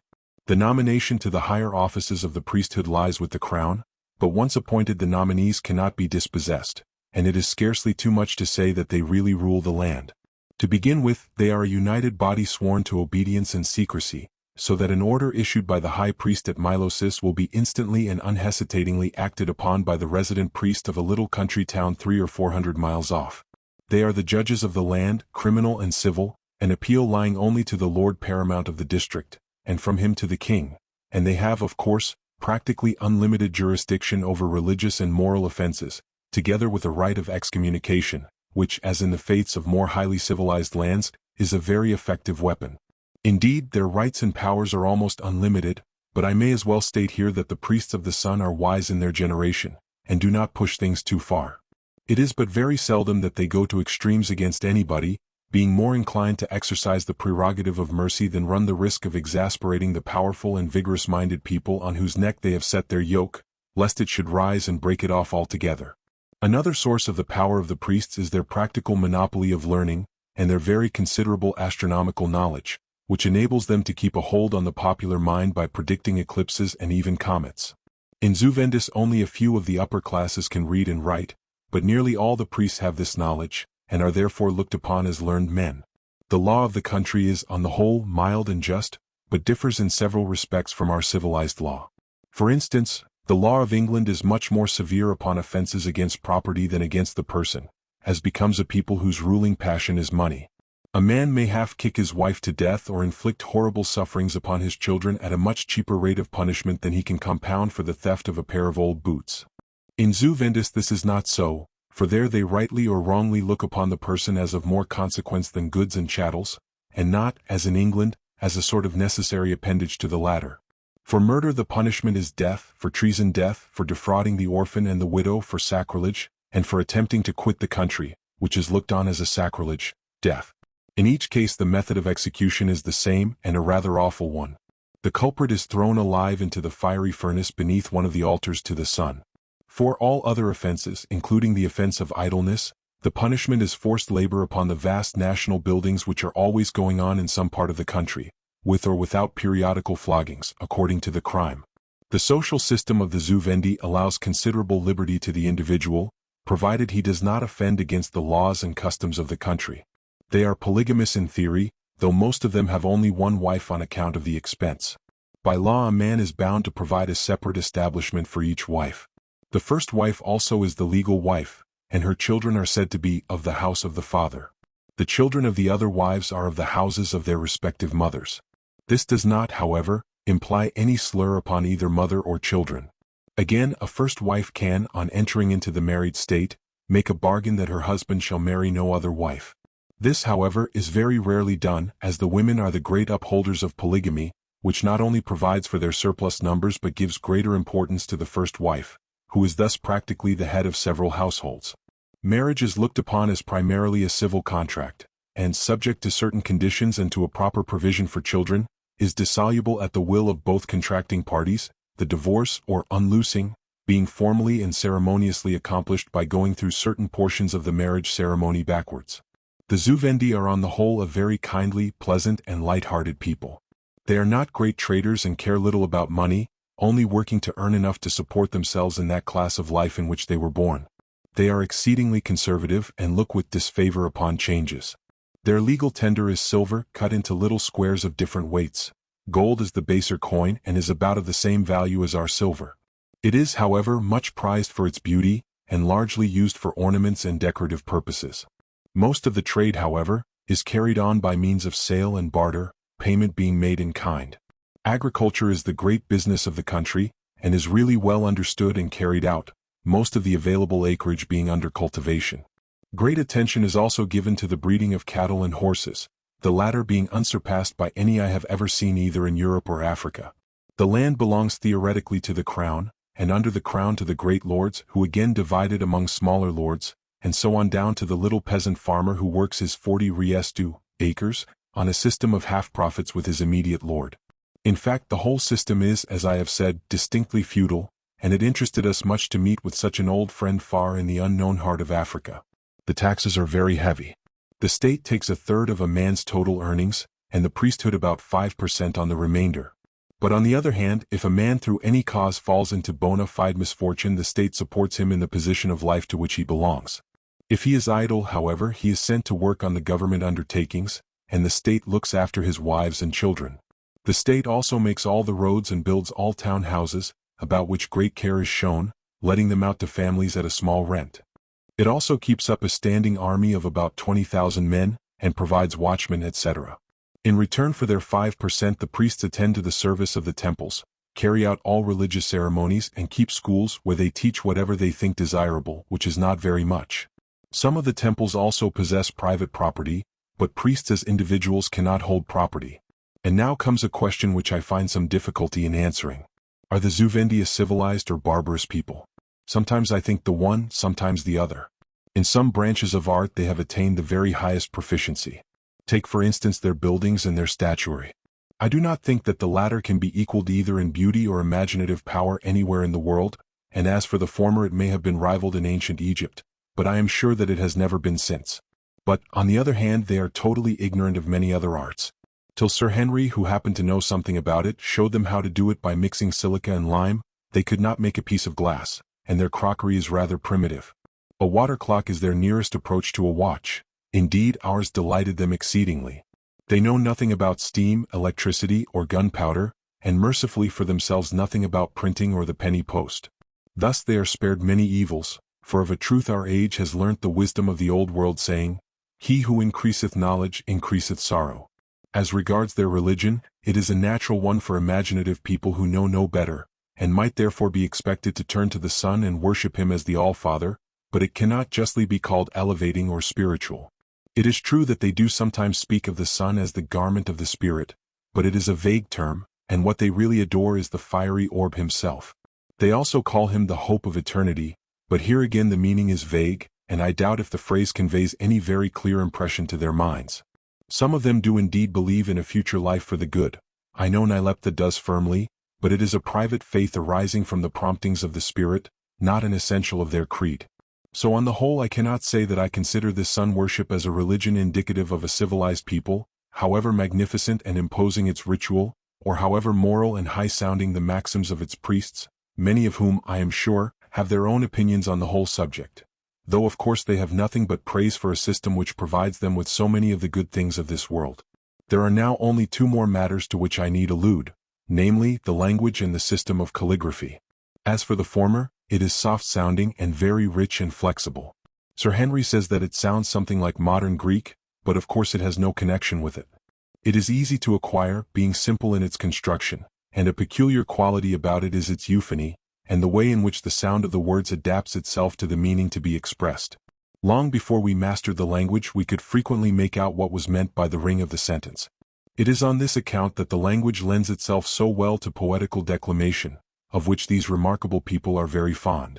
The Zuvendi alphabet seems, Sir Henry says, to be derived, like every other known system of letters, from a Phoenician source, and therefore more remotely still from the ancient Egyptian hieratic writing.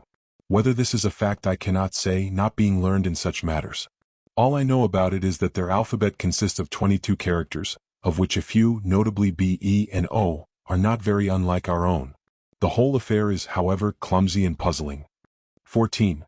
But as the people of Zuvendi are not given to the writing of novels, or of anything except business documents and records of the briefest character, it answers their purpose well enough.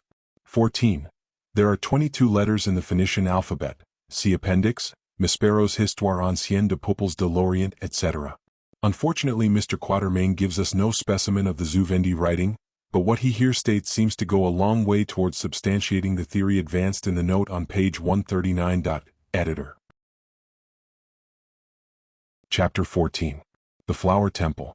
It was 8:30 by my watch when I woke on the morning following our arrival at Milosis, having slept almost exactly 12 hours, and I must say that I did indeed feel better. Ah, what a blessed thing is sleep!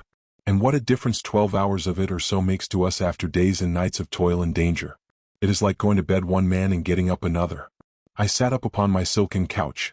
Never had I slept upon such a bed before, and the first thing that I saw was Good's eyeglass fixed on me from the recesses of his silken couch. There was nothing else of him to be seen except his eyeglass, but I knew from the look of it that he was awake, and waiting till I woke up to begin. "I say, Quatermain," he commenced sure enough, "did you observe her skin? It is as smooth as the back of an ivory hairbrush." "Now look here, Good," I remonstrated, when there came a sound at the curtain, which, on being drawn, admitted a functionary, who signified by signs that he was there to lead us to the bath. We gladly consented, and were conducted to a delightful marble chamber, with a pool of running crystal water in the center of it, into which we gaily plunged. When we had bathed, we returned to our apartment and dressed, and then went into the central room where we had supped on the previous evening, to find a morning meal already prepared for us, and a capital meal it was, though I should be puzzled to describe the dishes. After breakfast we lounged round and admired the tapestries and carpets and some pieces of statuary that were placed about, wondering the while what was going to happen next. Indeed, by this time our minds were in such a state of complete bewilderment that we were, as a matter of fact, ready for anything that might arrive.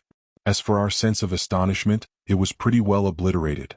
Whilst we were still thus engaged, our friend the captain of the guard presented himself, and with many obeisances signified that we were to follow him, which we did, not without doubts and heart-searchings, for we guessed that the time had come when we should have to settle the bill for those confounded hippopotami with our cold-eyed friend Agon, the high priest.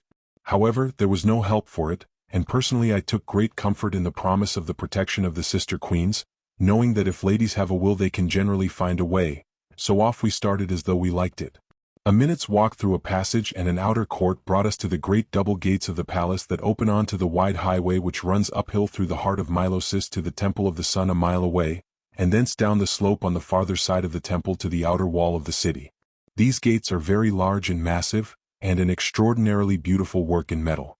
Between them, for one set is placed at the entrance to an interior, and one at that of the exterior wall, is a fosse 45 feet in width. This fosse is filled with water and spanned by a drawbridge, which when lifted makes the palace nearly impregnable to anything except siege guns. As we came, one half of the wide gates were flung open, and we passed over the drawbridge and presently stood gazing up one of the most imposing, if not the most imposing roadways in the world. It is 100 feet from curb to curb, and on either side, not cramped and crowded together as is our European fashion, but each standing in its own grounds and built equidistant from and in similar style to the rest, are a series of splendid single-storied mansions, all of red granite. These are the town houses of the nobles of the court, and stretch away in unbroken lines for a mile or more till the eye is arrested by the glorious vision of the Temple of the Sun that crowns the hill and heads the roadway. As we stood gazing at this splendid sight, of which more anon, there suddenly dashed up to the gateway 4 chariots, each drawn by 2 white horses. These chariots are 2-wheeled and made of wood. They are fitted with a stout pole, the weight of which is supported by leathern girths that form a portion of the harness. The wheels are made with 4 spokes only, are tired with iron and quite innocent of springs. In the front of the chariot and immediately over the pole, is a small seat for the driver, railed round to prevent him from being jolted off. Inside the machine itself are 3 low seats, one at each side and one with the back to the horses, opposite to which is the door. The whole vehicle is lightly and yet strongly made, and owing to the grace of the curves, though primitive, not half so ugly as might be expected. But if the chariots left something to be desired, the horses did not. They were simply splendid, not very large but strongly built and well ribbed up, with small heads, remarkably large and round hoofs, and a great look of speed and blood. I have often wondered whence this breed, which presents many distinct characteristics, came, but like that of its owners, its history is obscure. Like the people, the horses have always been there. The first and last of these chariots were occupied by guards, but the center 2 were empty, except for the driver, and to these we were conducted. Alphonse and I got into the first and Sir Henry Good and Umslopogas into the one behind, and then suddenly off we went. And we did go. Among the Zuvendi it is not usual to trot horses either riding or driving, especially when the journey to be made is a short one. They go at full gallop. As soon as we were seated the driver called out, the horses sprang forward, and we were whirled away at a speed sufficient to take one's breath, and which, till I got accustomed to it, kept me in momentary fear of an upset. As for the wretched Alphonse, he clung with a despairing face to the side of what he called this devil of a fiacre, thinking that every moment was his last. Presently it occurred to him to ask where we were going, and I told him that, as far as I could ascertain, we were going to be sacrificed by burning. You should have seen his face as he grasped the side of the vehicle and cried out in his terror. But the wild-looking charioteer only leant forward over his flying steeds and shouted, and the air, as it went singing past, bore away the sound of Alphonse's lamentations. And now before us, in all its marvelous splendor and dazzling loveliness, shone out the Temple of the Sun, the peculiar pride of the Zuvendi, to whom it was what Solomon's, or rather Herod's, temple was to the Jews. The wealth and skill and labor of generations had been given to the building of this wonderful place, which had been only finally completed within the last 50 years. Nothing was spared that the country could produce, and the result was indeed worthy of the effort, not so much on account of its size, for there are larger fanes in the world, as because of its perfect proportions, the richness and beauty of its materials, and the wonderful workmanship. The building, that stands by itself on a space of some 8 acres of garden ground on the hilltop, around which are the dwelling places of the priests, is built in the shape of a sunflower with a dome-covered central hall, from which radiate 12 petal-shaped courts, each dedicated to one of the 12 months, and serving as the repositories of statues reared in memory of the illustrious dead. The width of the circle beneath the dome is 300 feet, the height of the dome is 400 feet, and the length of the rays is 150 feet, and the height of their roofs 300 feet, so that they run into the central dome exactly as the petals of the sunflower run into the great raised heart. Thus the exact measurement from the center of the central altar to the extreme point of any one of the rounded rays would be 300 feet, the width of the circle itself, or a total of 600 feet from the rounded extremity of one ray or petal to the extremity of the opposite one. 15. These are internal measurements. Q. The building itself is of pure and polished white marble, which shows out in marvelous contrast to the red granite of the frowning city, on whose brow it glistens indeed like an imperial diadem upon the forehead of a dusky queen. The outer surface of the dome and of the 12-petal courts is covered entirely with thin sheets of beaten gold, and from the extreme point of the roof of each of these petals a glorious golden form with a trumpet in its hand and widespread wings is figured in the very act of soaring into space. I really must leave whoever reads this to imagine the surpassing beauty of these golden roofs flashing when the sun strikes, flashing like 1,000 fires aflame on a mountain of polished marble, so fiercely that the reflection can be clearly seen from the great peaks of the range 100 miles away. It is a marvelous sight, this golden flower upborne upon the cool white marble walls, and I doubt if the world can show such another. What makes the whole effect even more gorgeous is that a belt of 150 feet around the marble wall of the temple is planted with an indigenous species of sunflower, which were at the time when we first saw them a sheet of golden bloom. The main entrance to this wonderful place is between the two northernmost of the rays or petal courts, and is protected first by the usual bronze gates, and then by doors made of solid marble, beautifully carved with allegorical subjects and overlaid with gold. When these are passed there is only the thickness of the wall, which is, however, 25 feet for the Zuvendi build for all time, and another slight wall also of white marble, introduced in order to avoid causing a visible gap in the inner skin of the wall, and you stand in the circular hall under the great dome. Advancing to the central altar you look upon as beautiful a sight as the imagination of man can conceive. You are in the middle of the holy place, and above you the great white marble dome, for the inner skin, like the outer, is of polished marble throughout, arches away in graceful curves something like that of St. Paul's in London, only at a slighter angle, and from the funnel-like opening at the exact apex a bright beam of light pours down upon the golden altar. At the east and the west are other altars, and other beams of light stab the sacred twilight to the heart. In every direction, white, mystic, wonderful, open out the ray-like courts, each pierced through by a single arrow of light that serves to illumine its lofty silence and dimly to reveal the monuments of the dead. 16. Light was also admitted by sliding shutters under the eaves of the dome and in the roof. Q. Overcome at so awe-inspiring a sight, the vast loveliness of which thrills the nerves like a glance from beauty's eyes, you turn to the central golden altar, in the midst of which, though you cannot see it now, there burns a pale but steady flame crowned with curls of faint blue smoke. It is of marble overlaid with pure gold, in shape round like the sun, 4 feet in height and 36 in circumference. Here also, hinged to the foundations of the altar, are 12 petals of beaten gold. All night and except at 1 hour all day also, these petals are closed over the altar itself exactly as the petals of a water lily close over the yellow crown in stormy weather. But when the sun at midday pierces through the funnel in the dome and lights upon the golden flower, the petals open and reveal the hidden mystery, only to close again when the ray has passed. Nor is this all. Standing in semicircles at equal distances from each other on the north and south of the sacred place are 10 golden angels, or female winged forms, exquisitely shaped and draped. These figures, which are slightly larger than life-size, stand with bent heads in an attitude of adoration, their faces shadowed by their wings, and are most imposing and of exceeding beauty. There is but one thing further which calls for description in this altar, which is, that to the east the flooring in front of it is not of pure white marble, as elsewhere throughout the building, but of solid brass, and this is also the case in front of the other 2 altars. The eastern and western altars, which are semicircular in shape, and placed against the wall of the building, are much less imposing, and are not enfolded in golden petals.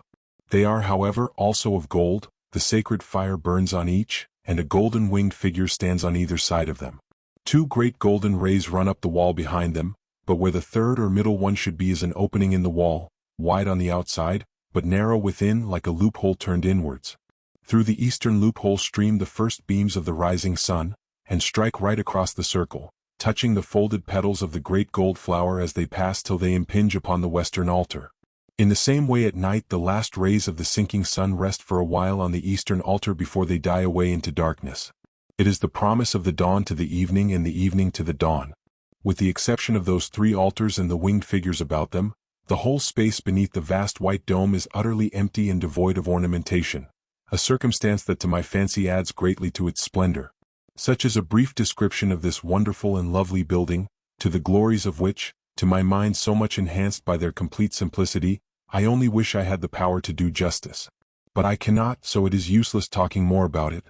But when I compare this great work of genius to some of the tawdry buildings and tinsel ornamentation produced in these latter days by European ecclesiastical architects, I feel that even highly civilized art might learn something from the Zuvendi masterpieces.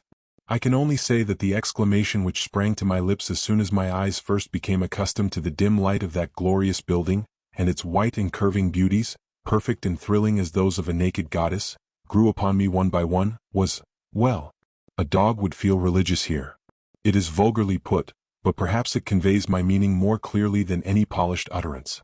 At the temple gates our party was received by a guard of soldiers, who appeared to be under the orders of a priest, and by them we were conducted into one of the ray or petal courts, as the priests call them, and there left for at least half an hour. Here we conferred together, and realizing that we stood in great danger of our lives, determined, if any attempt should be made upon us, to sell them as dearly as we could, Umslopogaas announcing his fixed intention of committing sacrilege on the person of Agon, the high priest, by splitting his head with Inkosikas. From where we stood we could perceive that an immense multitude were pouring into the temple, evidently in expectation of some unusual event, and I could not help fearing that we had to do with it.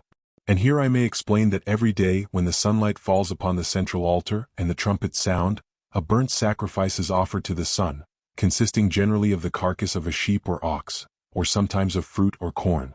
This event comes off about midday, of course not always exactly at that hour, but as Zuvendis is situated not far from the line, although, being so high above the sea it is very temperate, midday and the falling of the sunlight on the altar were generally simultaneous. Today the sacrifice was to take place at about 8 minutes past 12. Just at 12 o'clock a priest appeared and made a sign, and the officer of the guard signified to us that we were expected to advance, which we did with the best grace that we could muster, all except Alphonse, whose irrepressible teeth instantly began to chatter. In a few seconds we were out of the court and looking at a vast sea of human faces stretching away to the farthest limits of the great circle, all straining to catch a glimpse of the mysterious strangers who had committed sacrilege. The first strangers, mind you, who, to the knowledge of the multitude, had ever set foot in Zuvendis since such time that the memory of man runneth not to the contrary.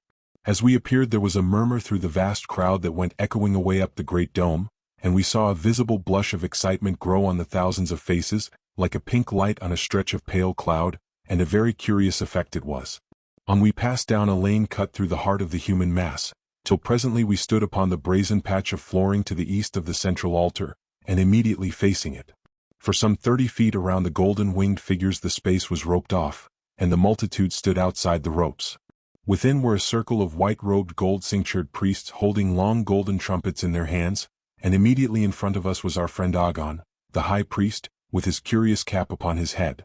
His was the only covered head in that vast assemblage.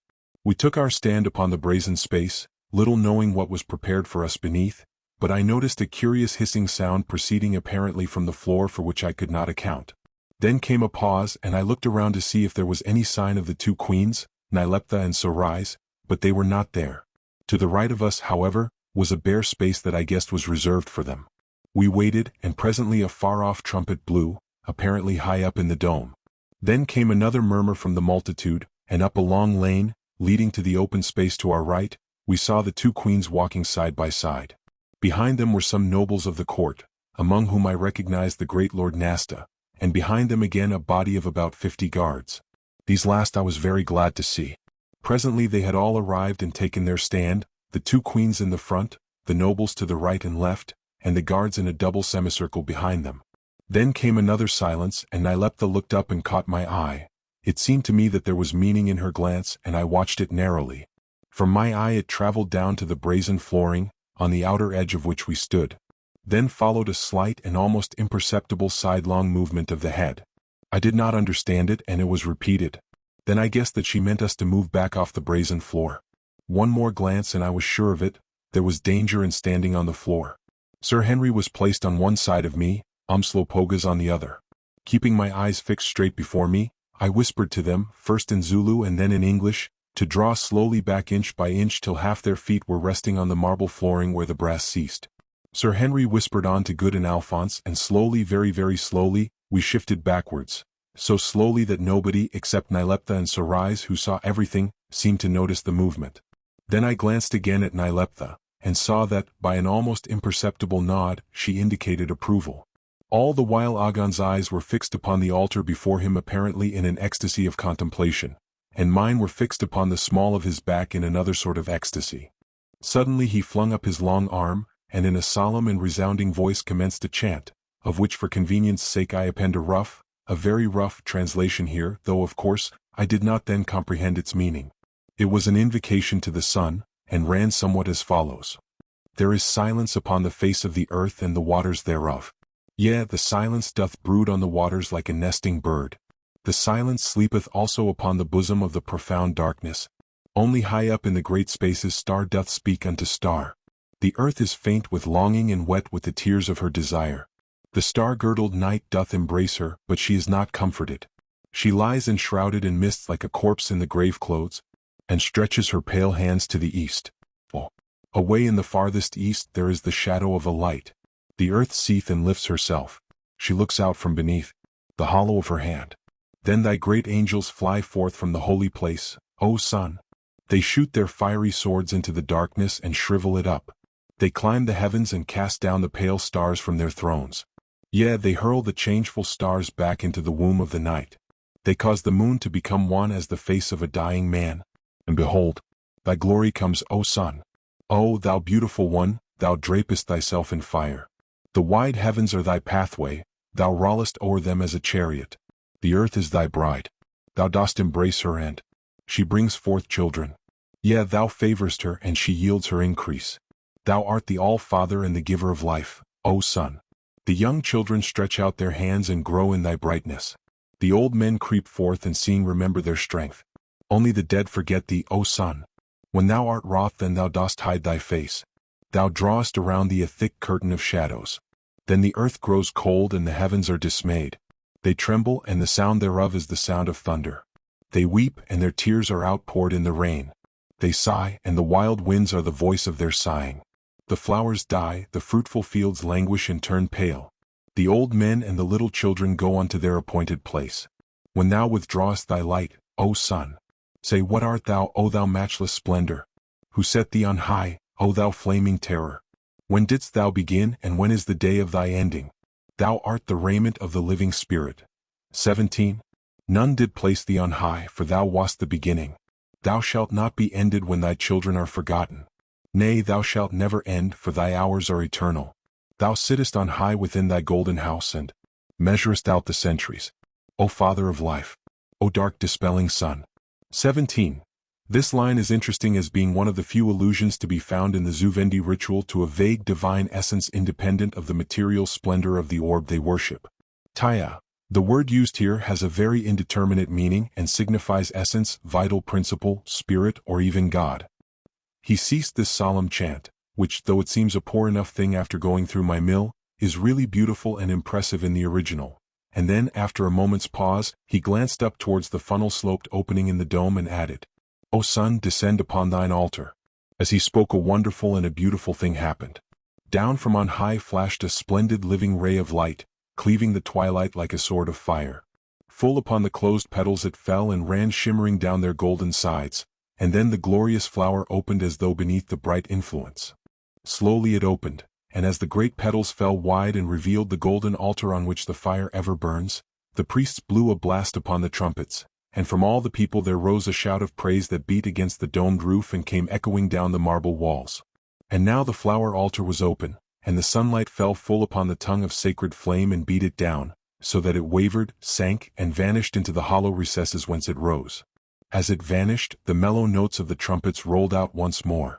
Again the old priest flung up his hands and called aloud, We sacrifice to thee, O sun. Once more I caught Nyleptha's eye, it was fixed upon the brazen flooring. Look out, I said aloud, and as I said it I saw Agon bend forward and touch something on the altar. As he did so, the great white sea of faces around us turned red and then white again, and a deep breath went up like a universal sigh. Nyleptha leant forward, and with an involuntary movement covered her eyes with her hand. Sorais turned and whispered to the officer of the royal bodyguard, and then with a rending sound the whole of the brazen flooring slid from before our feet, and there in its place was suddenly revealed a smooth marble shaft terminating in a most awful raging furnace beneath the altar, big enough and hot enough to heat the iron sternpost of a man of war. With a cry of terror we sprang backwards, all except the wretched Alphonse, who was paralyzed with fear, and would have fallen into the fiery furnace which had been prepared for us, had not Sir Henry caught him in his strong hand as he was vanishing and dragged him back. Instantly there arose the most fearful hubbub, and we four got back to back, Alphonse dodging frantically round our little circle in his attempts to take shelter under our legs. We all had our revolvers on, for though we had been politely disarmed of our guns on leaving the palace, of course these people did not know what a revolver was. Umslopogus, too, had his axe, of which no effort had been made to deprive him, and now he whirled it round his head and sent his piercing Zulu war shout echoing up the marble walls in fine defiant fashion. Next second, the priests, baffled of their prey, had drawn swords from beneath their white robes and were leaping on us like hounds upon a stag at bay. I saw that, dangerous as action might be, we must act or be lost, so as the first man came bounding along, and a great tall fellow he was, I sent a heavy revolver ball through him, and down he fell at the mouth of the shaft and slid, shrieking frantically, into the fiery gulf that had been prepared for us.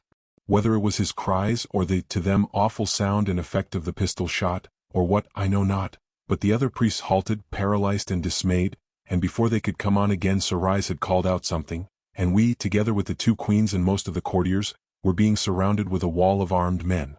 In a moment it was done, and still the priests hesitated, and the people hung in the balance like a herd of startled buck as it were, making no sign one way or the other. The last yell of the burning priest had died away, the fire had finished him, and a great silence fell upon the place. Then the high priest Agon turned, and his face was as the face of a devil. "Let the sacrifice be sacrificed," he cried to the queens. "Has not sacrilege enough been done by these strangers, and would ye, as queens, throw the cloak of your majesty over evildoers? Are not the creatures sacred to the sun dead? And is not a priest of the sun also dead, but now slain by the magic of these strangers, who come as the winds out of heaven, whence we know not, and who are what we know not? Beware, O queens, how ye tamper with the great majesty of the god, even before his high altar. There is a power that is more than your power, there is a justice that is higher than your justice. Beware how ye lift an impious hand against it. Let the sacrifice be sacrificed, O queens." Then Sorais made answer in her deep quiet tones, that always seemed to me to have a suspicion of mockery about them, however serious the theme. "O Agon, thou hast spoken according to thy desire, and thou hast spoken truth. But it is thou who wouldst lift an impious hand against the justice of thy God. Bethink thee the midday sacrifice is accomplished, the sun hath claimed his priest as a sacrifice." This was a novel idea and the people applauded it. "Bethink thee what are these men? They are strangers found floating on the bosom of a lake. Who brought them here? How came they here? How know you that they also are not servants of the sun? Is this the hospitality that ye would have our nation show to those whom chance brings to them, to throw them to the flames? Shame on you! Shame on you! What is hospitality? To receive the stranger and show him favor.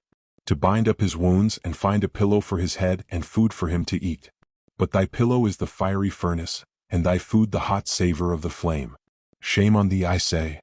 She paused a little to watch the effect of her speech upon the multitude, and seeing that it was favorable, changed her tone from one of remonstrance to one of command.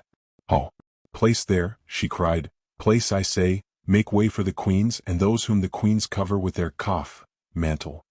"And if I refuse, O queen," said Agon between his teeth, "then will I cut a path with my guards," was the proud answer. "Aye, even in the presence of thy sanctuary, and through the bodies of thy priests."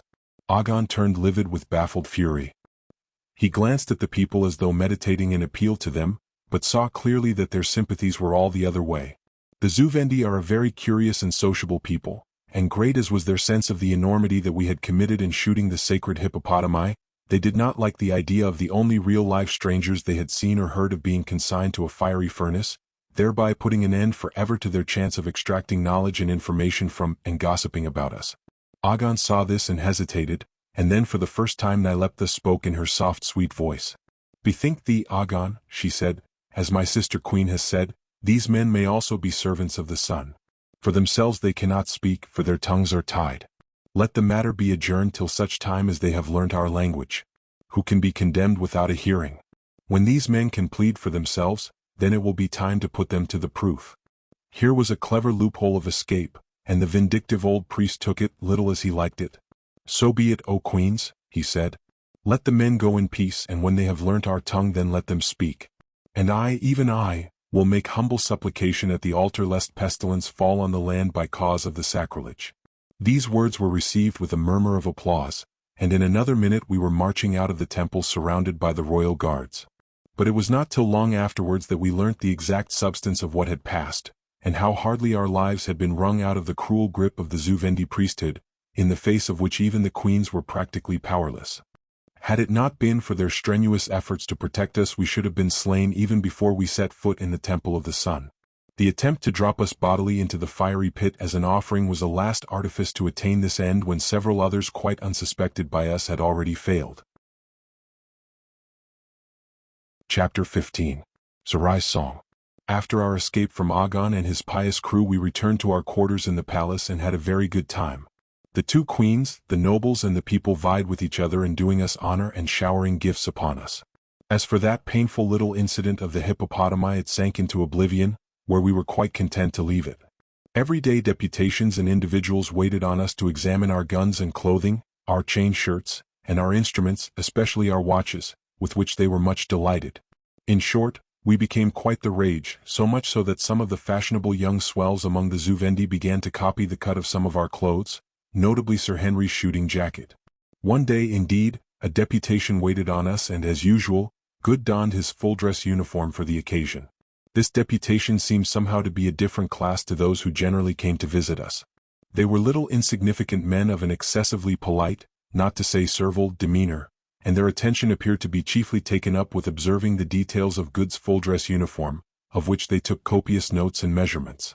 Good was much flattered at the time, not suspecting that he had to deal with the 6 leading tailors of Milosis. A fortnight afterwards, however, when on attending court as usual, he had the pleasure of seeing some 7 or 8 Zu-Vendi mashers, arrayed in all the glory of a very fair imitation of his full-dress uniform. He changed his mind. I shall never forget his face of astonishment and disgust.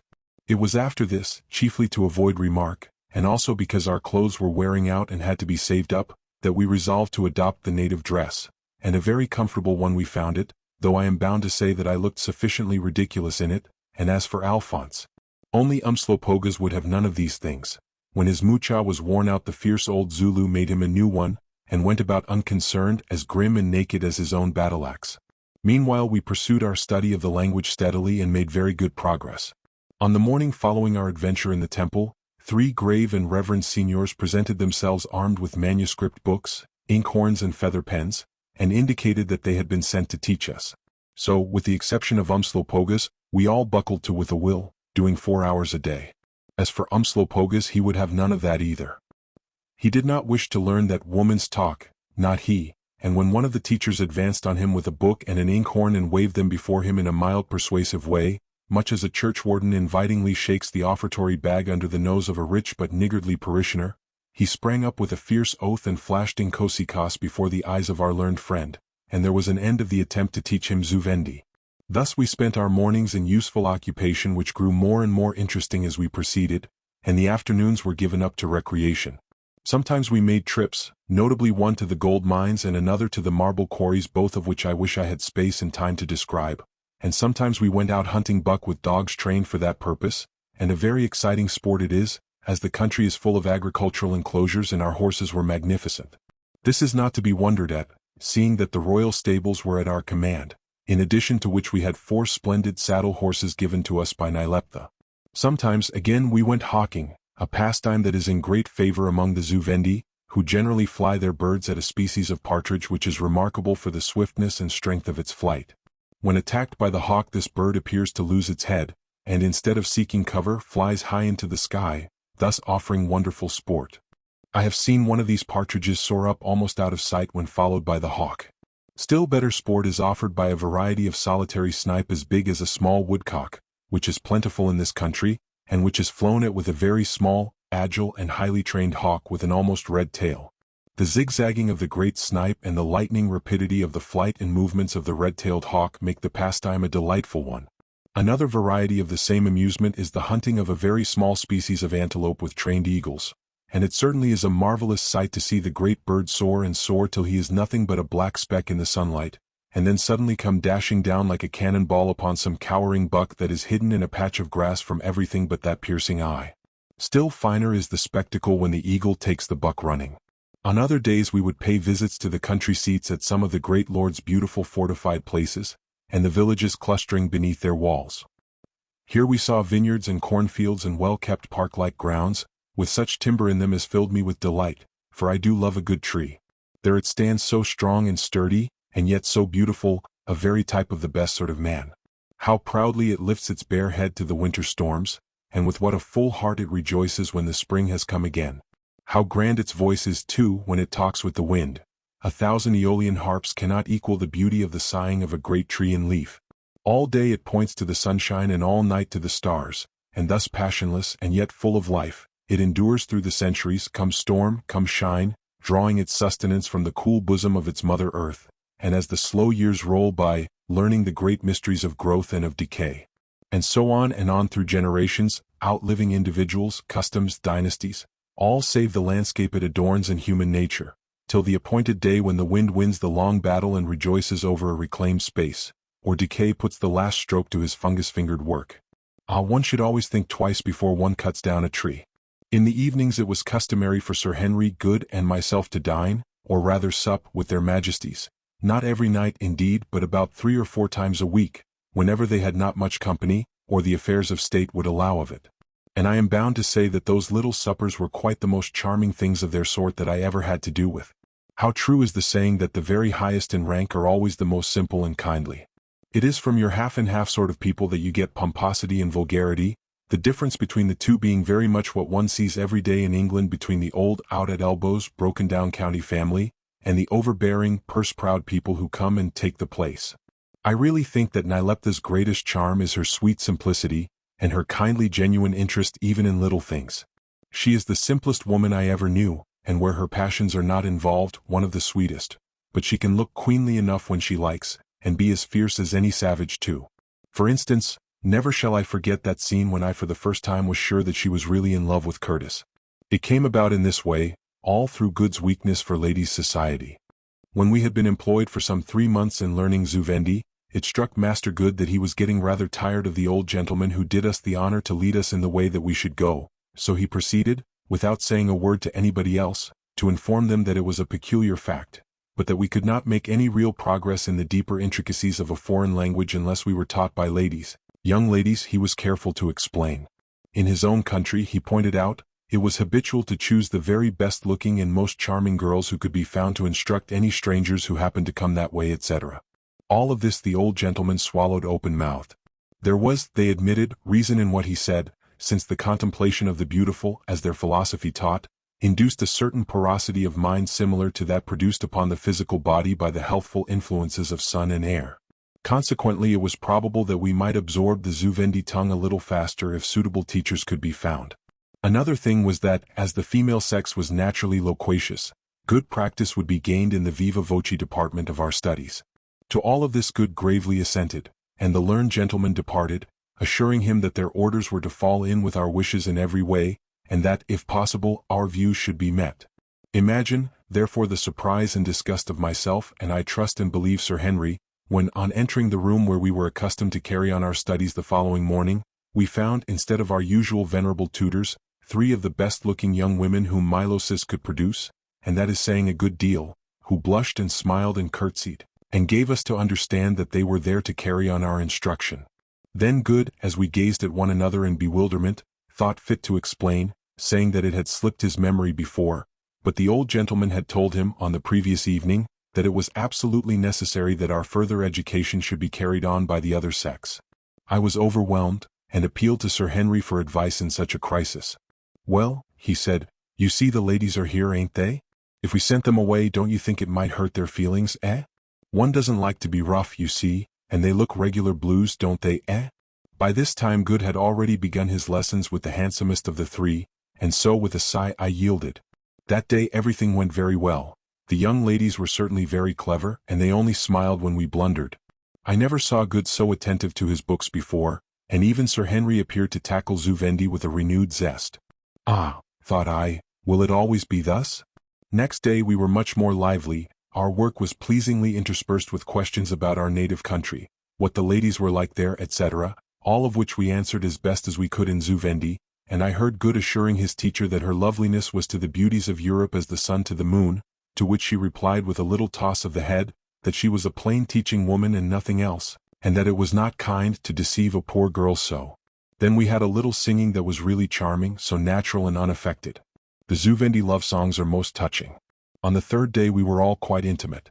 Good narrated some of his previous love affairs to his fair teacher, and so moved was she that her sighs mingled with his own. I discoursed with mine, a merry blue-eyed girl, upon Zuvendian art, and never saw that she was waiting for an opportunity to drop a specimen of the cockroach tribe down my back, whilst in the corner Sir Henry and his governess appeared, so far as I could judge, to be going through a lesson framed on the great educational principles laid down by Wackford Squeers Esq., though in a very modified or rather spiritualized form. The lady softly repeated the Zuvendi word for hand, and he took hers, eyes, and he gazed deep into her brown orbs, lips, but just at that moment my young lady dropped the cockroach down my back and ran away laughing. Now if there is one thing I loathe more than another it is cockroaches, and moved quite beyond myself, and yet laughing at her impudence, I took up the cushion she had been sitting on and threw it after her. Imagine then my shame, my horror and my distress, when the door opened and attended by 2 guards only in walked Nyleptha. The cushion could not be recalled, it missed the girl and hit one of the guards on the head, but I instantly and ineffectually tried to look as though I had not thrown it. Good ceased his sighing, and began to murder Zuvendi at the top of his voice, and Sir Henry whistled and looked silly. As for the poor girls they were utterly dumbfounded. And Nyleptha. She drew herself up till her frame seemed to tower even above that of the tall guards, and her face went first red, and then pale as death. "Guards," she said in a quiet choked voice, and pointing at the fair but unconscious disciple of Wackford Squeers, "slay me that woman." The men hesitated as well they might. "Will ye do my bidding," she said again in the same voice, "or will ye not?" Then they advanced upon the girl with uplifted spears. By this time Sir Henry had recovered himself, and saw that the comedy was likely to turn into a tragedy. "Stand back," he said in a voice of thunder, at the same time getting in front of the terrified girl. "Shame on thee, Nyleptha, shame. Thou shalt not kill her. Doubtless thou hast good reason to try to protect her." "Thou couldst hardly do less in honor," answered the infuriated queen, "but she shall die," and she stamped her little foot. "It is well," he answered, "then will I die with her. I am thy servant, O queen, do with me even as thou wilt." And he bowed towards her, and fixed his clear eyes contemptuously on her face. "I could wish to slay thee too," she answered, "for thou dost make a mock of me," and then feeling that she was mastered, and I suppose not knowing what else to do, she burst into such a storm of tears and looked so royally lovely in her passionate distress, that old as I am, I must say I envied Curtis his task of supporting her. It was rather odd to see him holding her in his arms considering what had just passed, a thought that seemed to occur to herself, for presently she wrenched herself free and went, leaving us all much disturbed. Presently, however, one of the guards returned with a message to the girls that they were, on pain of death, to leave the city and return to their homes in the country, and that no further harm would come to them, and accordingly they went, one of them remarking philosophically that it could not be helped, and that it was a satisfaction to know that they had taught us a little serviceable Zuvendi. Mine was an exceedingly nice girl, and overlooking the cockroach, I made her a present of my favorite lucky sixpence with a hole in it when she went away. After that our former masters resumed their course of instruction, needless to say to my great relief. That night, when in fear and trembling we attended the royal supper table, we found that Nyleptha was laid up with a bad headache. That headache lasted for 3 whole days, but on the 4th she was present at supper as usual, and with the most gracious and sweet smile gave Sir Henry her hand to lead her to the table. No allusion was made to the little affair described above beyond her saying, with a charming air of innocence, that when she came to see us at our studies the other day she had been seized with a giddiness from which she had only now recovered. She supposed, she added with a touch of the humor that was common to her, that it was the sight of people working so hard which had affected her. In reply Sir Henry said dryly, that he had thought she did not look quite herself on that day, whereat she flashed one of those quick glances of hers at him, which if he had the feelings of a man must have gone through him like a knife, and the subject dropped entirely.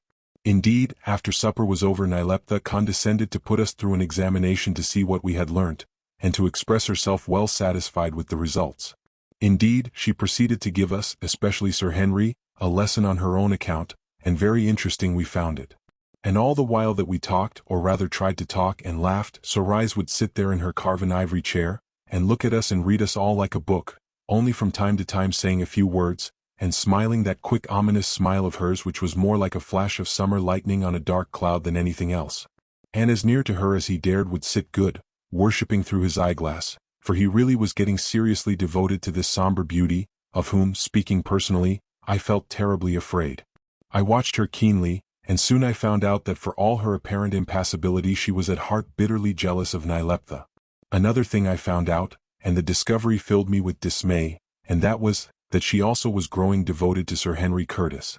Of course I could not be sure, it is not easy to read so cold and haughty a woman, but I noticed one or two little things, and as elephant hunters know, dried grass shows which way the wind has set. And so another 3 months passed over us, by which time we had all attained to a very considerable mastery of the Zuvendi language, which is an easy one to learn. And as the time went on we became great favorites with the people, and even with the courtiers, gaining an enormous reputation for cleverness, because, as I think I have said, Sir Henry was able to show them how to make glass, which was a national want, and also, by the help of a 20-year almanac that we had with us, to predict various heavenly combinations which were quite unsuspected by the native astronomers.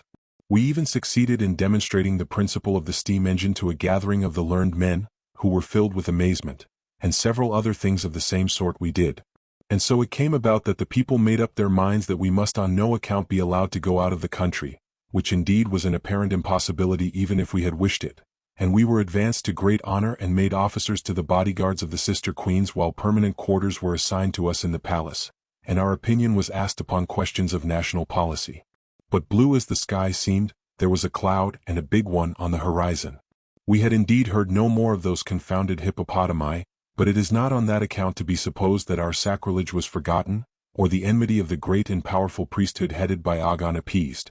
On the contrary, it was burning the more fiercely because it was necessarily suppressed, and what had perhaps begun in bigotry was ending in downright direct hatred born of jealousy. Hitherto, the priests had been the wise men of the land, and were on this account, as well as from superstitious causes, looked on with peculiar veneration.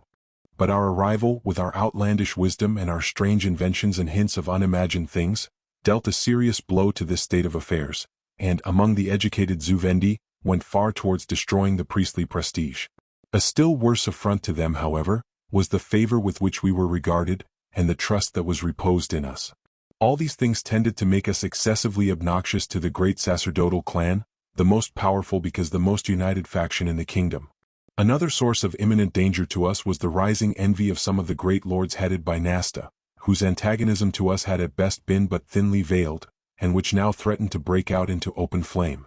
Nasta had for some years been a candidate for Nyleptha's hand in marriage, and when we appeared on the scene I fancy from all I could gather, that though there were still many obstacles in his path, success was by no means out of his reach. But now all this had changed.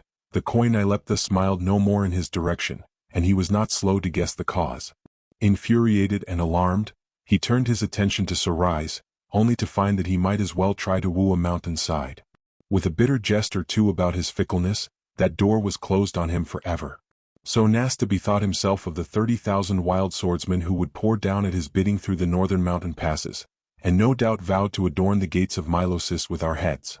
But first he determined, as I learned, to make one more attempt and to demand the hand of Nyleptha in the open court after the formal annual ceremony of the signing of the laws that had been proclaimed by the queens during the year.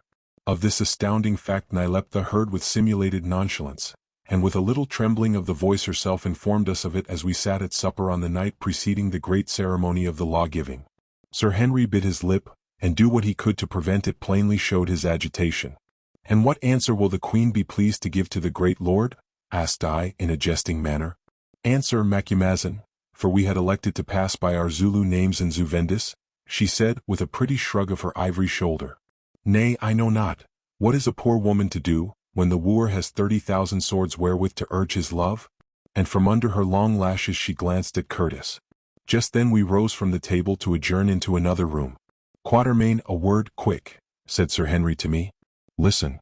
I have never spoken about it, but surely you have guessed. I love Nyleptha. What am I to do? Fortunately, I had more or less already taken the question into consideration, and was therefore able to give such answer as seemed the wisest to me. You must speak to Nyleptha tonight, I said. Now is your time, now or never. Listen. In the sitting chamber get near to her, and whisper to her to meet you at midnight by the Redeemer's statue at the end of the great hall. I will keep watch for you there. Now or never, Curtis. We passed on into the other room. Nyleptha was sitting, her hands before her, and a sad, anxious look upon her lovely face. A little way off was Sarais talking to Good in her slow, measured tones. The time went on. In another quarter of an hour I knew that, according to their habit, the queens would retire. As yet, Sir Henry had had no chance of saying a word in private. Indeed, though we saw much of the royal sisters, it was by no means easy to see them alone. I racked my brains, and at last an idea came to me. Will the queen be pleased, I said, bowing low before Sarais, to sing to her servants?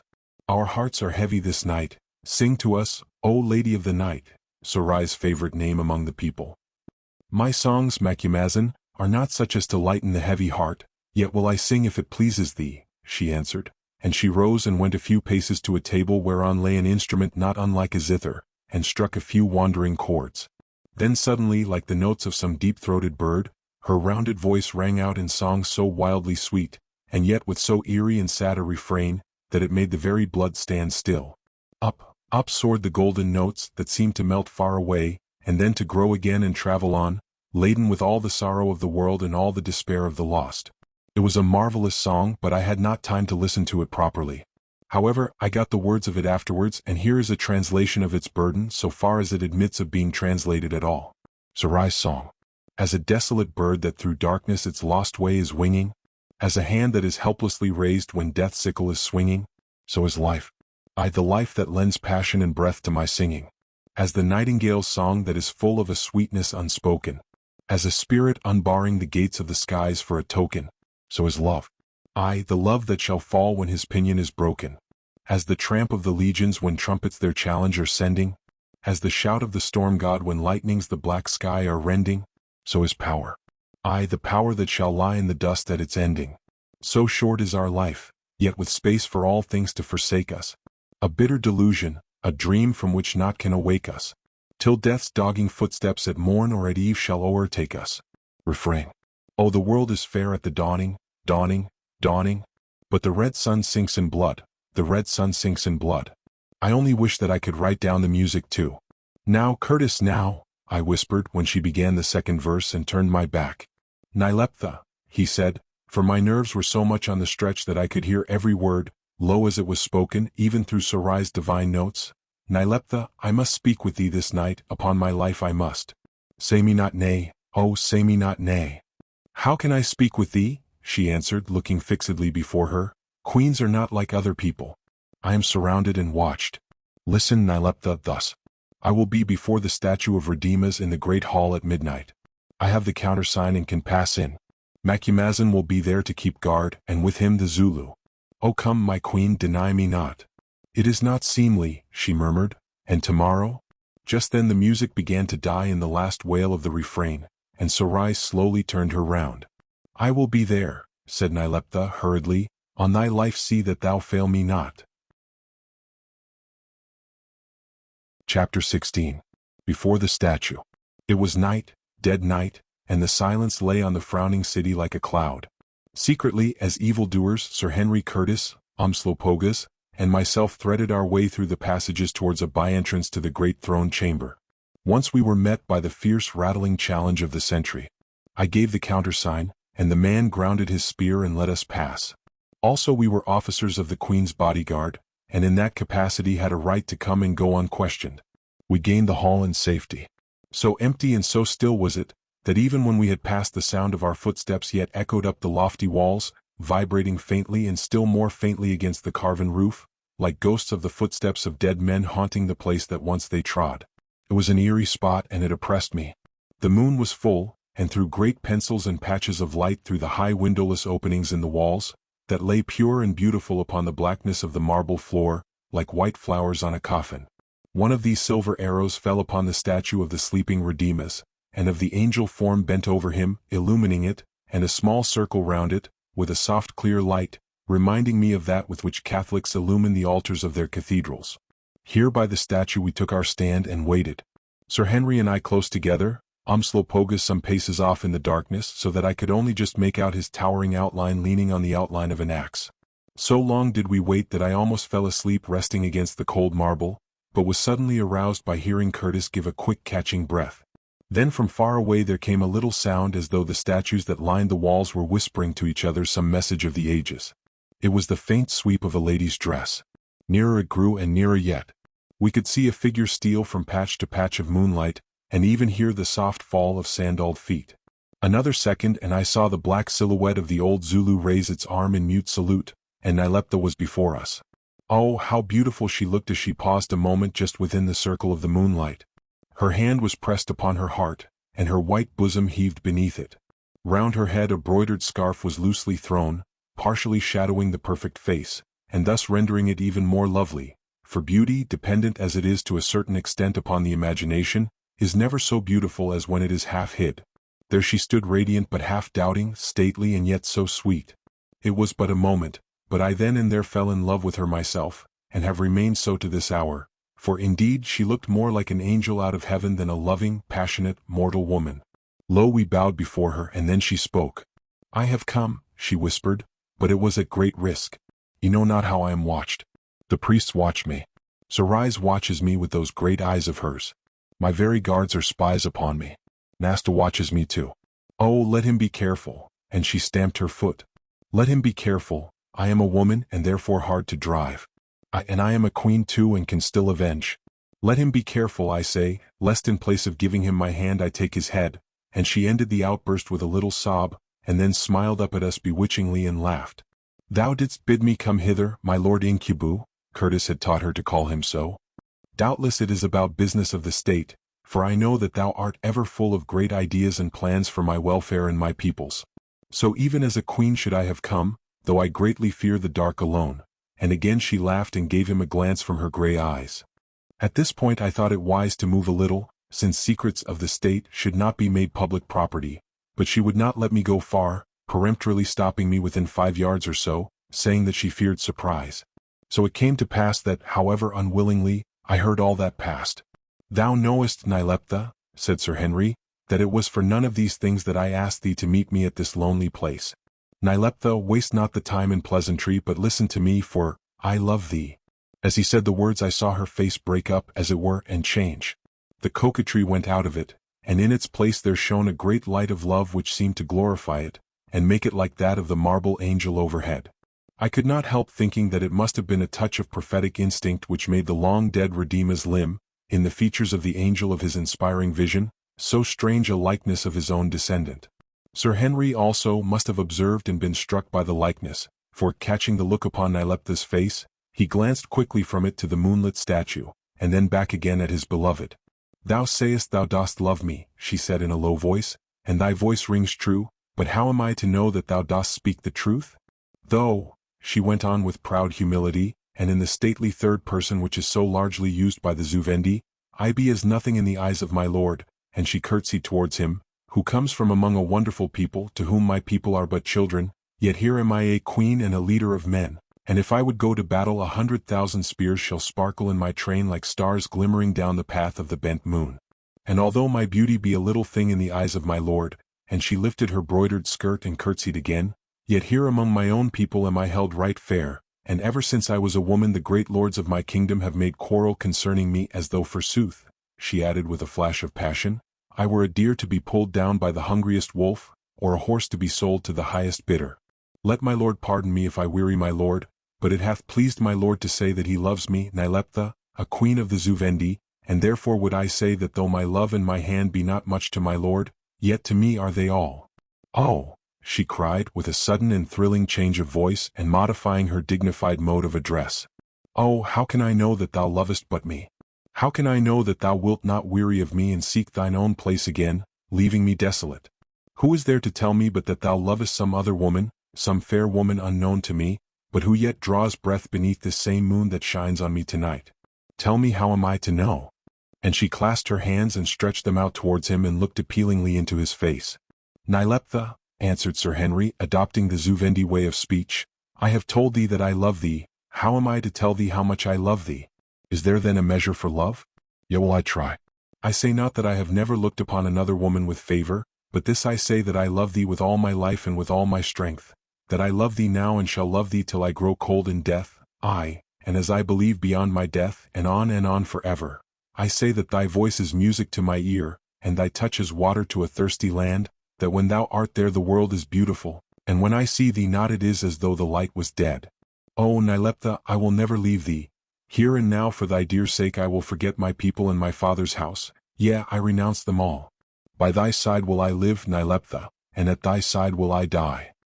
He paused and gazed at her earnestly, but she hung her head like a lily and said never a word. "Look," he went on, pointing to the statue on which the moonlight played so brightly. "Thou sayest that angel woman who rests her hand upon the forehead of the sleeping man, and thou sayest how at her touch his soul flames up and shines out through his flesh, even as a lamp at the touch of the fire, so is it with me and thee, Nyleptha. Thou hast awakened my soul and called it forth, and now, Nyleptha, it is not mine, but thine and thine only. There is no more for me to say, in thy hands is my life." And he leaned back against the pedestal of the statue, looking very pale and his eyes shining, but proud and handsome as a god. Slowly she raised her head, and fixed her wonderful eyes, all alight with the greatness of her passion, full upon his face as though to read his very soul. Then at last she spoke, low indeed, but clearly as a silver bell. "Of a truth, weak woman that I am, I do believe thee. Ill will be the day for thee and for me also if it be my fate to learn that I have believed a lie. And now hearken to me, O man, who hath wandered here from far to steal my heart and make me all thine own. I put my hand upon thy hand thus, and thus I, whose lips have never kissed before, do kiss thee on the brow, and now by my hand and by that first and holy kiss, I, by my people's weal and by my throne that like enough I shall lose for thee, by the name of my high house, by the sacred stone and by the eternal majesty of the sun, I swear that for thee will I live and die. And I swear that I will love thee and thee only till death, aye, and beyond, if as thou sayest there be a beyond, and that thy will shall be my will, and thy ways my ways. O see, my lord, thou knowest not how humble is she who loves. I, who am a queen, I kneel before thee, even at thy feet I do my homage." And the lovely impassioned creature flung herself down on her knees on the cold marble before him. And after that I really do not know, for I could stand it no longer, and cleared off to refresh myself with a little of old Umslopoga's society, leaving them to settle it their own way, and a very long time they were about it. I found the old warrior leaning on Inkosika's as usual, and surveying the scene in the patch of moonlight with a grim smile of amusement. "Ah, Macumazahn," he said, "I suppose it is because I am getting old, but I don't think that I shall ever learn to understand the ways of you white people. Look there now, I pray thee, they are a pretty pair of doves, but what is all the fuss about, Macumazahn?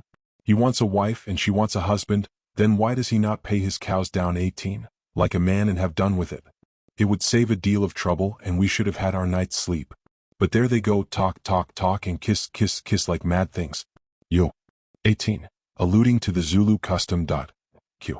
Some 3/4 of an hour afterwards the pair of doves came strolling towards us, Curtis looking slightly silly, and Nyleptha remarking calmly that the moonlight made very pretty effects on the marble. Then, for she was in a most gracious mood, she took my hand and said that I was her lord's dear friend, and therefore most dear to her. Not a word for my own sake, you see.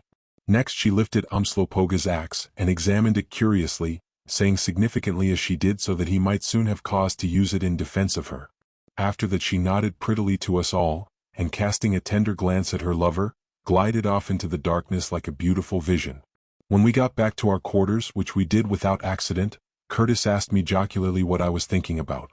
"I am wondering," I answered, "on what principle it is arranged that some people should find beautiful queens to fall in love with them, while others find nobody at all, or worse than nobody, and I am also wondering how many brave men's lives this night's work will cost.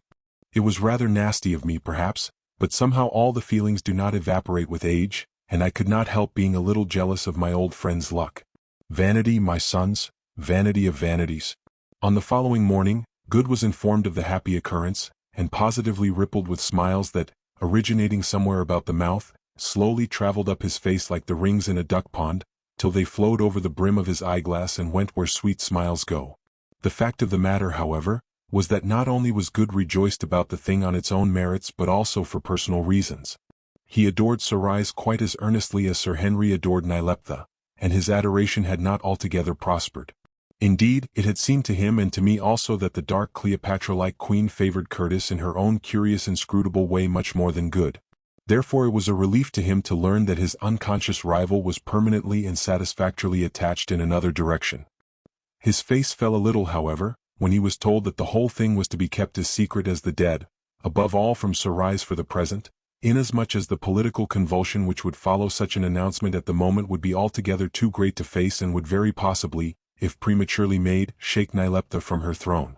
That morning we again attended in the throne hall, and I could not help smiling to myself when I compared the visit to our last, and reflecting that, if walls could speak, they would have strange tales to tell. What actresses women are! There, high upon her golden throne, draped in her blazoned coif, or robe of state, sat the fair Nyleptha, and when Sir Henry came in a little late, dressed in the full uniform of an officer of her guard and humbly bent himself before her, she merely acknowledged his salute with a careless nod and turned her head coldly aside.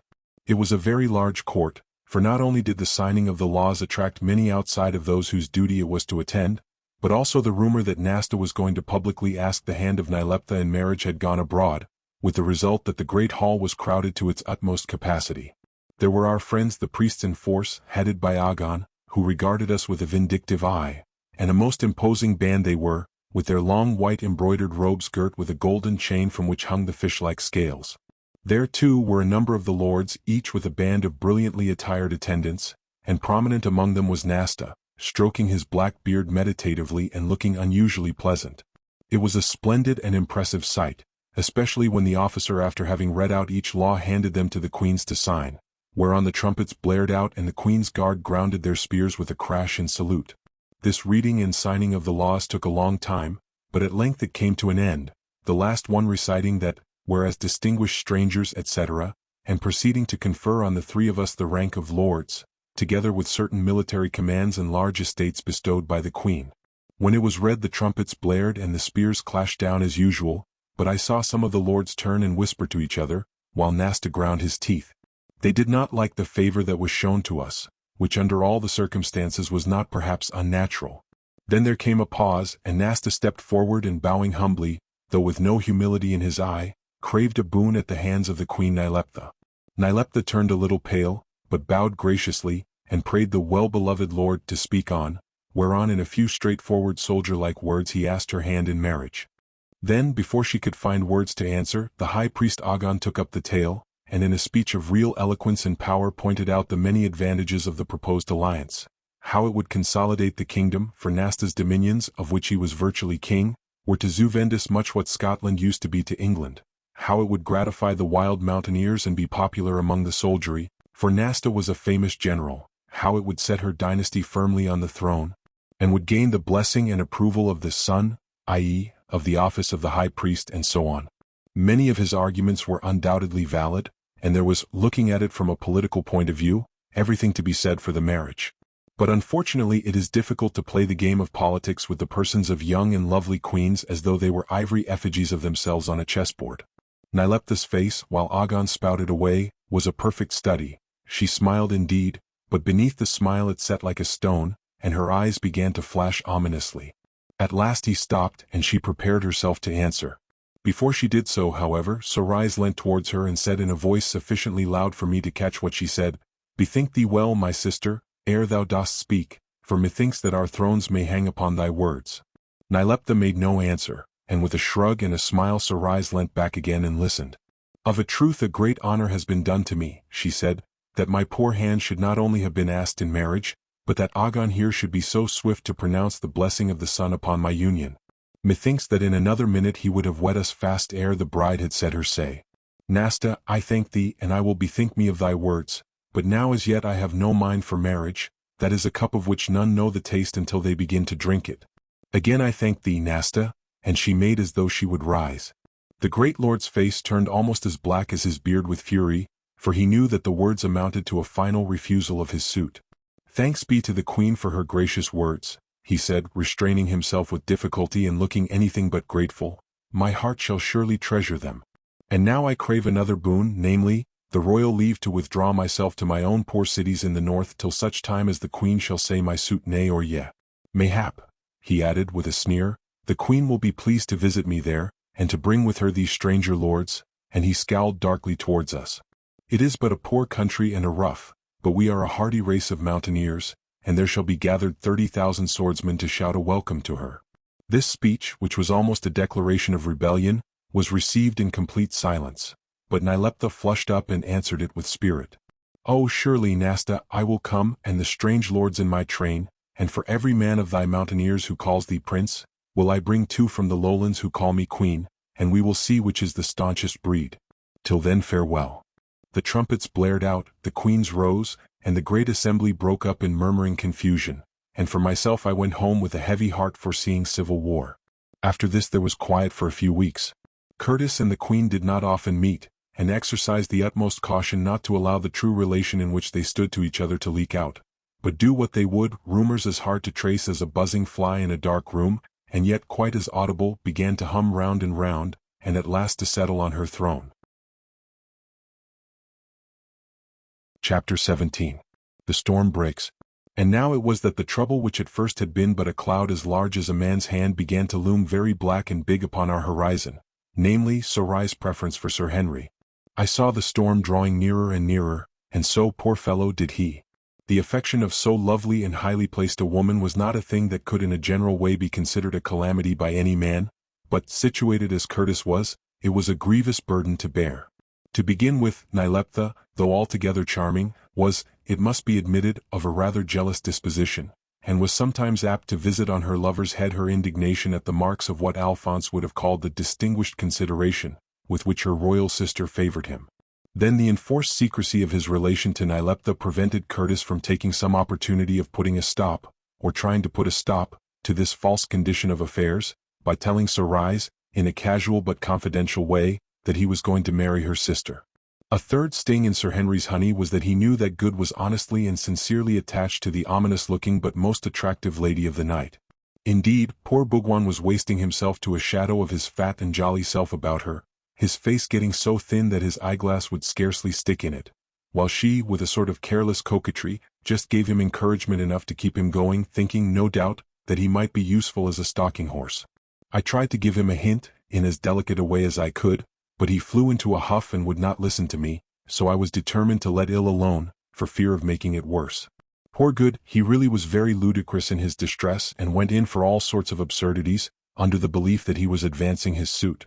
One of them was the writing, with the assistance of one of the grave and revered signors who instructed us, and who, whatever may have been the measure of his erudition, did not understand how to scan a line, of a most interminable Zuvendi love song, of which the continually recurring refrain was something about, "I will kiss thee, oh yes, I will kiss thee."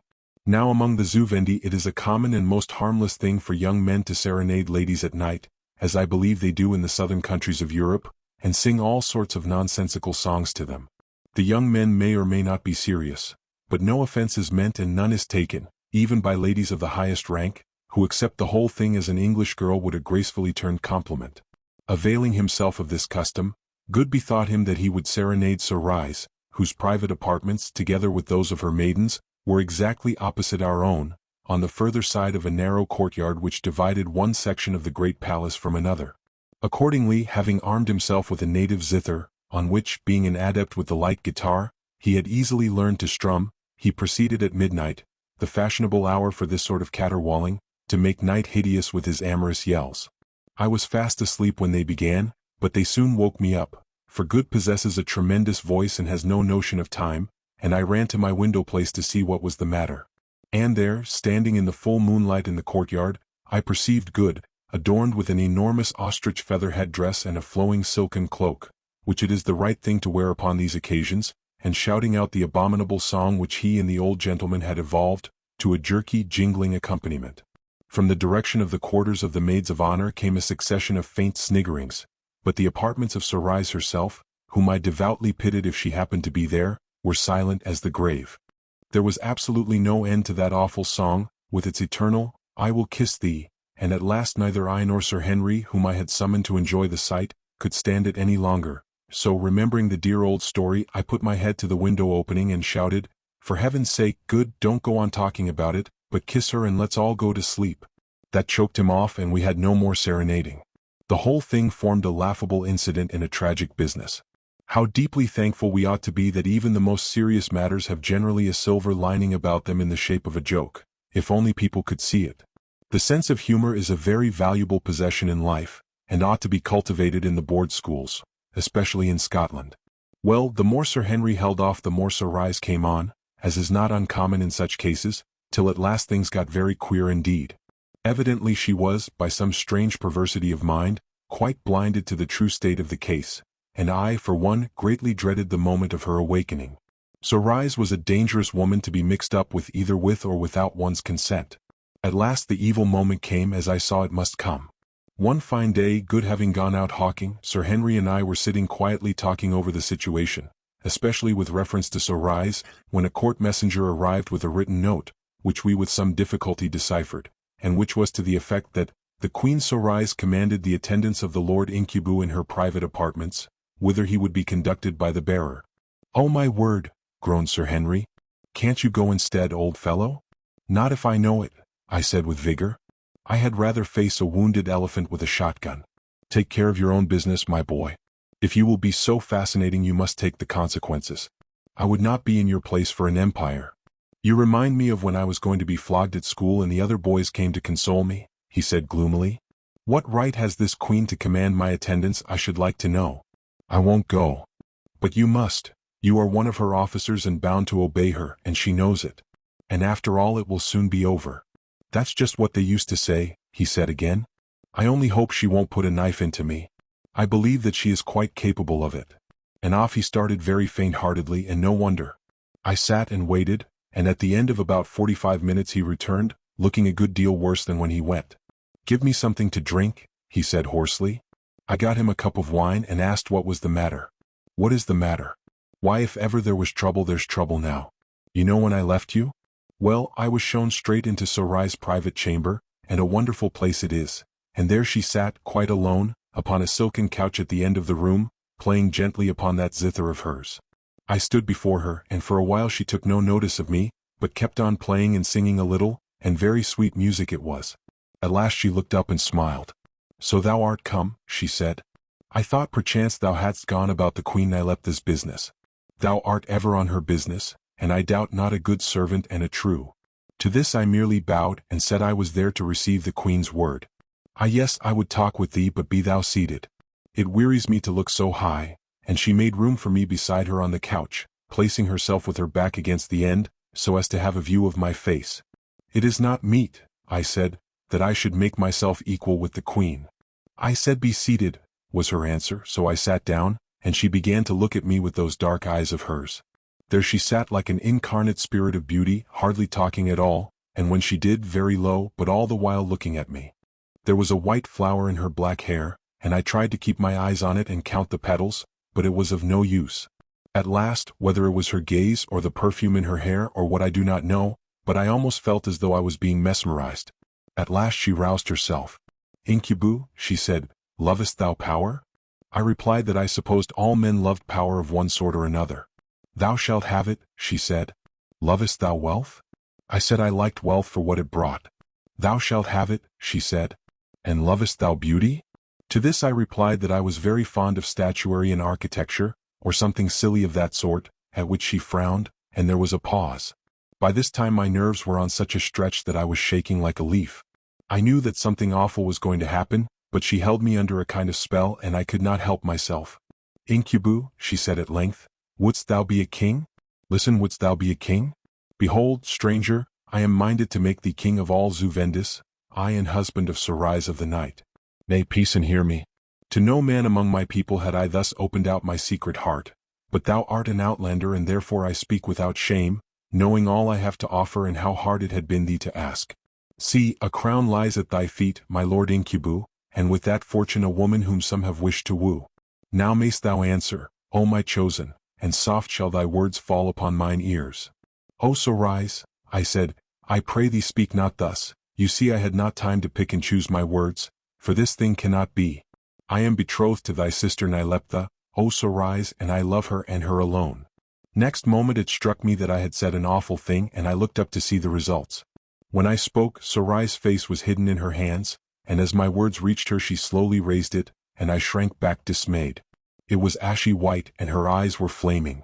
She rose to her feet and seemed to be choking, but the awful thing was that she was so quiet about it all. Once she looked at a side table on which lay a dagger, and from it to me as though she thought of killing me, but she did not take it up. At last she spoke one word and one only. Go. And I went, and glad enough I was to get out of it, and here I am. Give me another cup of wine, there's a good fellow, and tell me what is to be done. I shook my head, for the affair was indeed serious. As one of the poets says, hell hath no fury like a woman scorned. More especially if the woman is a queen and a Sorais, and indeed I feared the very worst, including imminent danger to ourselves. Nyleptha had better be told of this at once, I said, and perhaps I had better tell her. She might receive your account with suspicion. Who is captain of her guard tonight? I went on. Good. Very well then, there will be no chance of her being got at. Don't look surprised. I don't think that her sister would stick at that.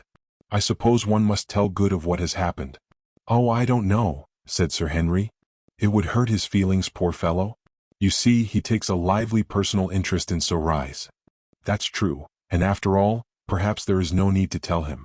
He will find out the truth soon enough. Now, you mark my words, Sorais will throw in her lot with Nasta, who is sulking up in the north there, and there will be such a war as has not been known in Zuvendis for centuries. Look there, and I pointed to 2 court messengers, who were speeding away from the door of Sorais' private apartments. Now follow me, and I ran up a stairway into an outlook tower that rose from the roof of our quarters, taking the spyglass with me, and looked out over the palace wall. The first thing we saw was one of the messengers speeding towards the temple, bearing, without any doubt, the queen's word to the high priest Agon, but for the other I searched in vain. Presently, however, I spied a horseman riding furiously through the northern gate of the city, and in him I recognized the other messenger. Ah, I said, Sorais is a woman of spirit. She is acting at once and will strike quick and hard. You have insulted her, my boy, and the blood will flow in rivers before the stain is washed away, and yours with it, if she can get hold of you. Well, I'm off to Nyleptha. Just you stop where you are, old fellow, and try to get your nerves straight again. You'll need them all, I can tell you, unless I have observed human nature in the rough for 50 years for nothing. And off I went accordingly. I gained audience of the queen without trouble. She was expecting Curtis, and was not best pleased to see my mahogany-colored face instead. Is there aught wrong with my lord Macumazin, that he waits not upon me? Say, is he sick? I said that he was well enough, and then, without further ado, I plunged into my story and told it from beginning to end. Oh, what a rage she flew into! It was a sight to see her, she looked so lovely. How darest thou come to me with such a tale? She cried. It is a lie to say that my lord was making love to Sorais, my sister. Pardon me, O queen, I answered. I said that Sorais was making love to thy lord. Spin me no spider's webs of words. Is not the thing the same thing? The one giveth, the other taketh. But the gift passes, and what matters it which is the most guilty? Sorais. Oh, I hate her. Sorais is a queen and my sister. She had not stooped so low had he not shown the way. Oh, truly hath the poet said that man is like a snake, whom to touch is poison, and whom none can hold. The remark, O queen, is excellent, but methinks thou hast misread the poet. Nyleptha, I went on, thou knowest well that thy words are empty foolishness, and that this is no time for folly. How darest thou, she broke in, stamping her foot, hast my false lord sent thee to me to insult me also? Who art thou, stranger, that thou shouldst speak to me, the queen, after this sort? How darest thou? Yeah, I dare. Listen. The moments which thou dost waste in idle anger may well cost thee thy crown and all of us our lives. Already Sorais' horsemen go forth and call to arms. In 3 days' time Nasta will rouse himself in his fastnesses like a lion in the evening, and his growling will be heard throughout the north. The lady of the night, Sorais, hath a sweet voice, and she will not sing in vain. Her banner will be borne from range to range and valley to valley, and warriors will spring up in its track like dust beneath a whirlwind. Half the army will echo her war cry, and in every town and hamlet of this wide land the priests will call out against the foreigner and will preach her cause as holy. I have spoken, O queen. Nyleptha was quite calm now. Her jealous anger had passed, and putting off the character of a lovely headstrong lady, with a rapidity and completeness that distinguished her, she put on that of a queen and a woman of business. The transformation was sudden but entire. Thy words are very wise, Macumazahn. Forgive me my folly. Ah, what a queen I should be if only I had no heart. To be heartless, that is to conquer all. Passion is like the lightning, it is beautiful and it links the earth to heaven, but alas it blinds. And thou thinkest that my sister Sarais would levy war upon me. So be it. She shall not prevail against me. I too have my friends and my retainers. There are many, I say, who will shout Nyleptha, when my pennon runs up on peak and pinnacle, and the light of my beacon fires leaps tonight from crag to crag, bearing the message of my war. I will break her strength and scatter her armies. Eternal night shall be the portion of Sarais of the night. Give me that parchment and the ink. So, now summon the officer in the anteroom. He is a trusty man. I did as I was bid. And the man, a veteran and quiet-looking gentleman of the guard, named Kara, entered, bowing low. Take this parchment, said Nyleptha. It is thy warrant, and guard every place of in and outgoing in the apartments of my sister Sarais, the lady of the night, and a queen of the Zu-Vendi. Let none come in and none go out, or thy life shall pay the cost. The man looked startled, but he merely said, The queen's word be done, and departed. Then Nyleptha sent a messenger to Sir Henry, and presently he arrived looking uncommonly uncomfortable. I thought that another outburst was about to follow, but wonderful are the ways of woman. She said not a word about Sarais and his supposed inconstancy, greeting him with a friendly nod, and stating simply that she required his advice upon high matters. All the same there was a look in her eye, and a sort of suppressed energy in her manner towards him, that makes me think that she had not forgotten the affair, but was keeping it for a private occasion. Just after Curtis arrived the officer returned, and reported that Sarais was gone. The bird had flown to the temple, stating that she was going, as was sometimes the custom among Zu-Vendi ladies of rank, to spend the night in meditation before the altar. We looked at each other significantly. The blow had fallen very soon. Then we set to work. Generals who could be trusted were summoned from their quarters, and as much of the state affairs as was thought desirable was told to each, strict injunctions being given to them to get all their available force together. The same was done with such of the more powerful lords as Nyleptha knew she could rely on, several of whom left that very day for distant parts of the country to gather up their tribesmen and retainers. Sealed orders were dispatched to the rulers of far-off cities, and some 20 messengers were sent off before nightfall with instructions to ride early and late till they reached the distant chiefs to whom their letters were addressed. Also many spies were set to work. All the afternoon and evening we labored, assisted by some confidential scribes, Nyleptha showing an energy and resource of mind that astonished me, and it was 8 o'clock before we got back to our quarters. Here we heard from Alphonse, who was deeply aggrieved because our non-return had spoilt his dinner, for he had turned cook again now, that Good had come back from his hawking and gone on duty. As instructions had already been given to the officer of the outer guard to double the sentries at the gate, and as we had no reason to fear any immediate danger, we did not think it worth while to hunt him up and tell him anything of what had passed, which at best was, under the peculiar circumstances of the case, one of those tasks that one prefers to postpone, so after swallowing our food we turned in to get some much-needed rest.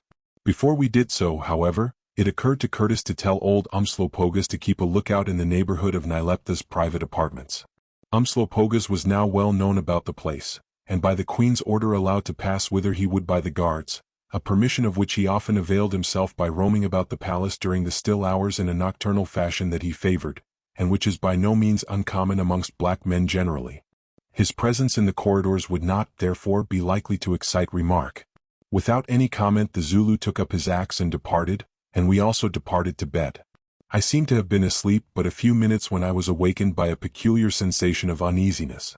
I felt that somebody was in the room and looking at me, and instantly sat up, to see to my surprise that it was already dawn, and that there, standing at the foot of my couch and looking peculiarly grim and gaunt in the grey light, was Umslopogaas himself.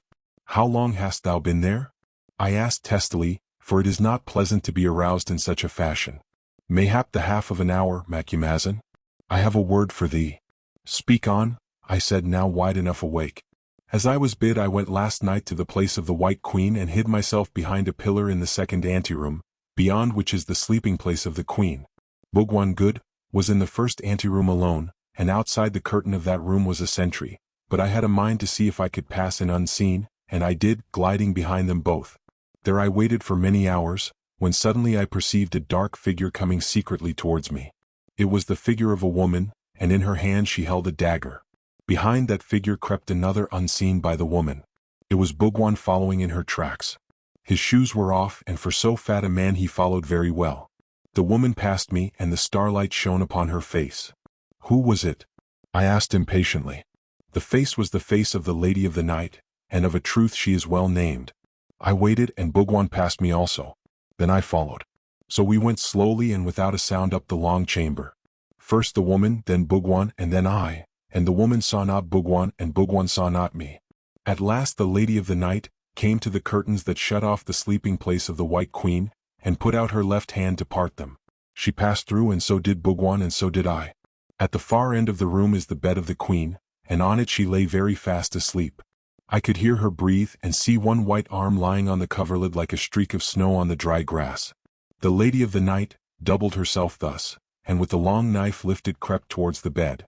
So straight did she gaze thereat that she never thought to look behind her. When she was quite close, Bhagwan touched her on the arm, and she caught her breath and turned, and I saw the knife flash and heard it strike. Well was it for Bhagwan that he had the skin of iron on him, or he had been pierced. Then for the first time he saw who the woman was, and without a word he fell back astonished and unable to speak. She too was astonished and spoke not, but suddenly she laid her finger on her lip, thus, and walked towards and through the curtain, and with her went Bhagwan. So close did she pass to me that her dress touched me, and I was nigh to slaying her as she went. In the first outer room she spoke to Bhagwan in a whisper, and, clasping her hands thus, she pleaded with him, but what she said I know not. And so they passed on to the second outer room, she pleading and he shaking his head and saying, Nay, nay, nay. And it seemed to me that he was about to call the guard, when she stopped talking and looked at him with great eyes, and I saw that he was bewitched by her beauty. Then she stretched out her hand and he kissed it, whereon I gathered myself together to advance and take her, seeing that now had Bhagwan become a woman, and no longer knew the good from the evil, when behold, she was gone. Gone? I ejaculated. Aye, gone, and there stood Bhagwan staring at the wall like one asleep, and presently he went too, and I waited a while and came away also. Art thou sure, Umslopogus, said I, that thou hast not been a dreamer this night? In reply he opened his left hand, and produced about 3 inches of a blade of a dagger of the finest steel. If I be Macumazan, behold what the dream left with me. The knife broke upon Bhagwan's bosom, and as I passed I picked this up in the sleeping place of the White Queen. Chapter 18. War. Red War. Telling Umslopogus to wait, I tumbled into my clothes and went off with him to Sir Henry's room, where the Zulu repeated his story word for word. It was a sight to watch Curtis' face as he heard it. Great heavens, he said. Here have I been sleeping away while Nyleptha was nearly murdered, and all through me too. What a fiend that Sorais must be. It would have served her well if Umslopogus had cut her down in the act. Aye, said the Zulu. Fear not, I should have slain her ere she struck. I was but waiting the moment. I said nothing, but I could not help thinking that many 1,000 doomed lives would have been saved if he had meted out to Sorais the fate she meant for her sister. And as the issue proved, I was right. After he had told his tale, Umslopogus went off unconcernedly to get his morning meal, and Sir Henry and I fell to talking. At first he was very bitter against Good, who, he said, was no longer to be trusted, having designedly allowed Sorais to escape by some secret stair when it was his duty to have handed her over to justice. Indeed, he spoke in the most unmeasured terms on the matter. I let him run on a while, reflecting to myself how easy we find it to be hard on the weaknesses of others, and how tender we are to our own. Really, my dear fellow, I said at length, one would never think, to hear you talk, that you were the man who had an interview with this same lady yesterday, and found it rather difficult to resist her fascinations, notwithstanding your ties to one of the loveliest and most loving women in the world. Now suppose it was Nyleptha who had tried to murder Sorais, and you had caught her, and she had pleaded with you, would you have been so very eager to hand her over to an open shame, and to death by fire?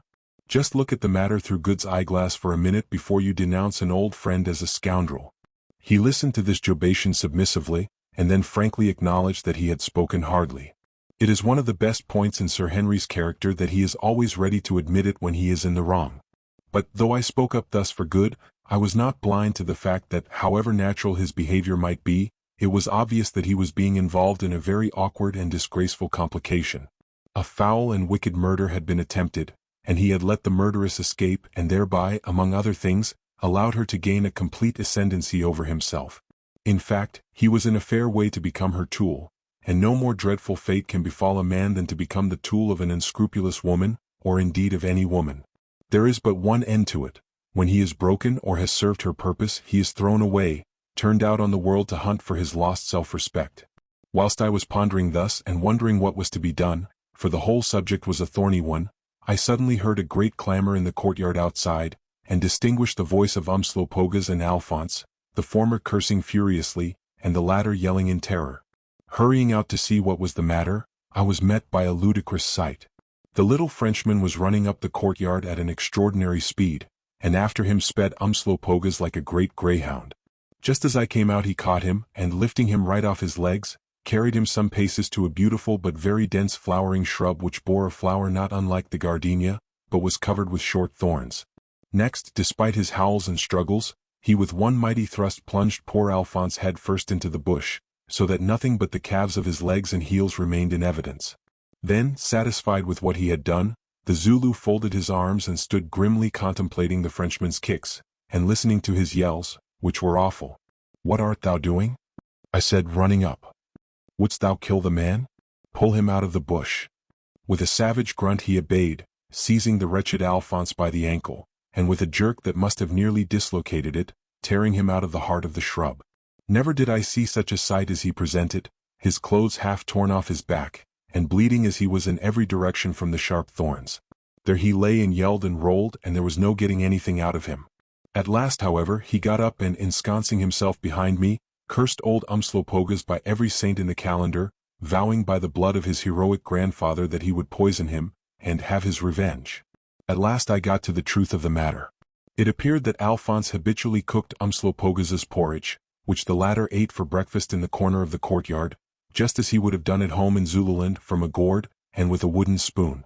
Now Umslopogaas had, like many Zulus, a great horror of fish, which he considered a species of water snake, so Alphonse, who was as fond of playing tricks as a monkey, and who was also a consummate cook, determined to make him eat some. Accordingly he grated up a quantity of white fish very finely, and mixed it with the Zulu's porridge, who swallowed it nearly all down in ignorance of what he was eating. But, unfortunately for Alphonse, he could not restrain his joy at this sight, and came capering and peering round, till at last Umslopogaas, who was very clever in his way, suspected something, and after a careful examination of the remains of his porridge, discovered the buffalo heifer's trick, and in revenge served him as I have said. Indeed, the little man was fortunate not to get a broken neck for his pains, for as one would have thought, he might have learnt from the episode of his display of axemanship that le Monsieur Noir was an ill person to play practical jokes upon. This incident was unimportant enough in itself, but I narrate it because it led to serious consequences. As soon as he had stanched the bleeding from his scratches and washed himself, Alphonse went off still cursing, to recover his temper, a process which I knew from experience would take a very long time. When he had gone I gave Umslopogaas a jobation and told him that I was ashamed of his behavior. "Ah, well, Macumazahn," he said, "you must be gentle with me, for here is not my place. I am weary of it, weary to death of eating and drinking, of sleeping and giving in marriage. I love not this soft life in stone houses that takes the heart out of a man, and turns his strength to water and his flesh to fat. I love not the white robes and the delicate women, the blowing of trumpets and the flying of hawks.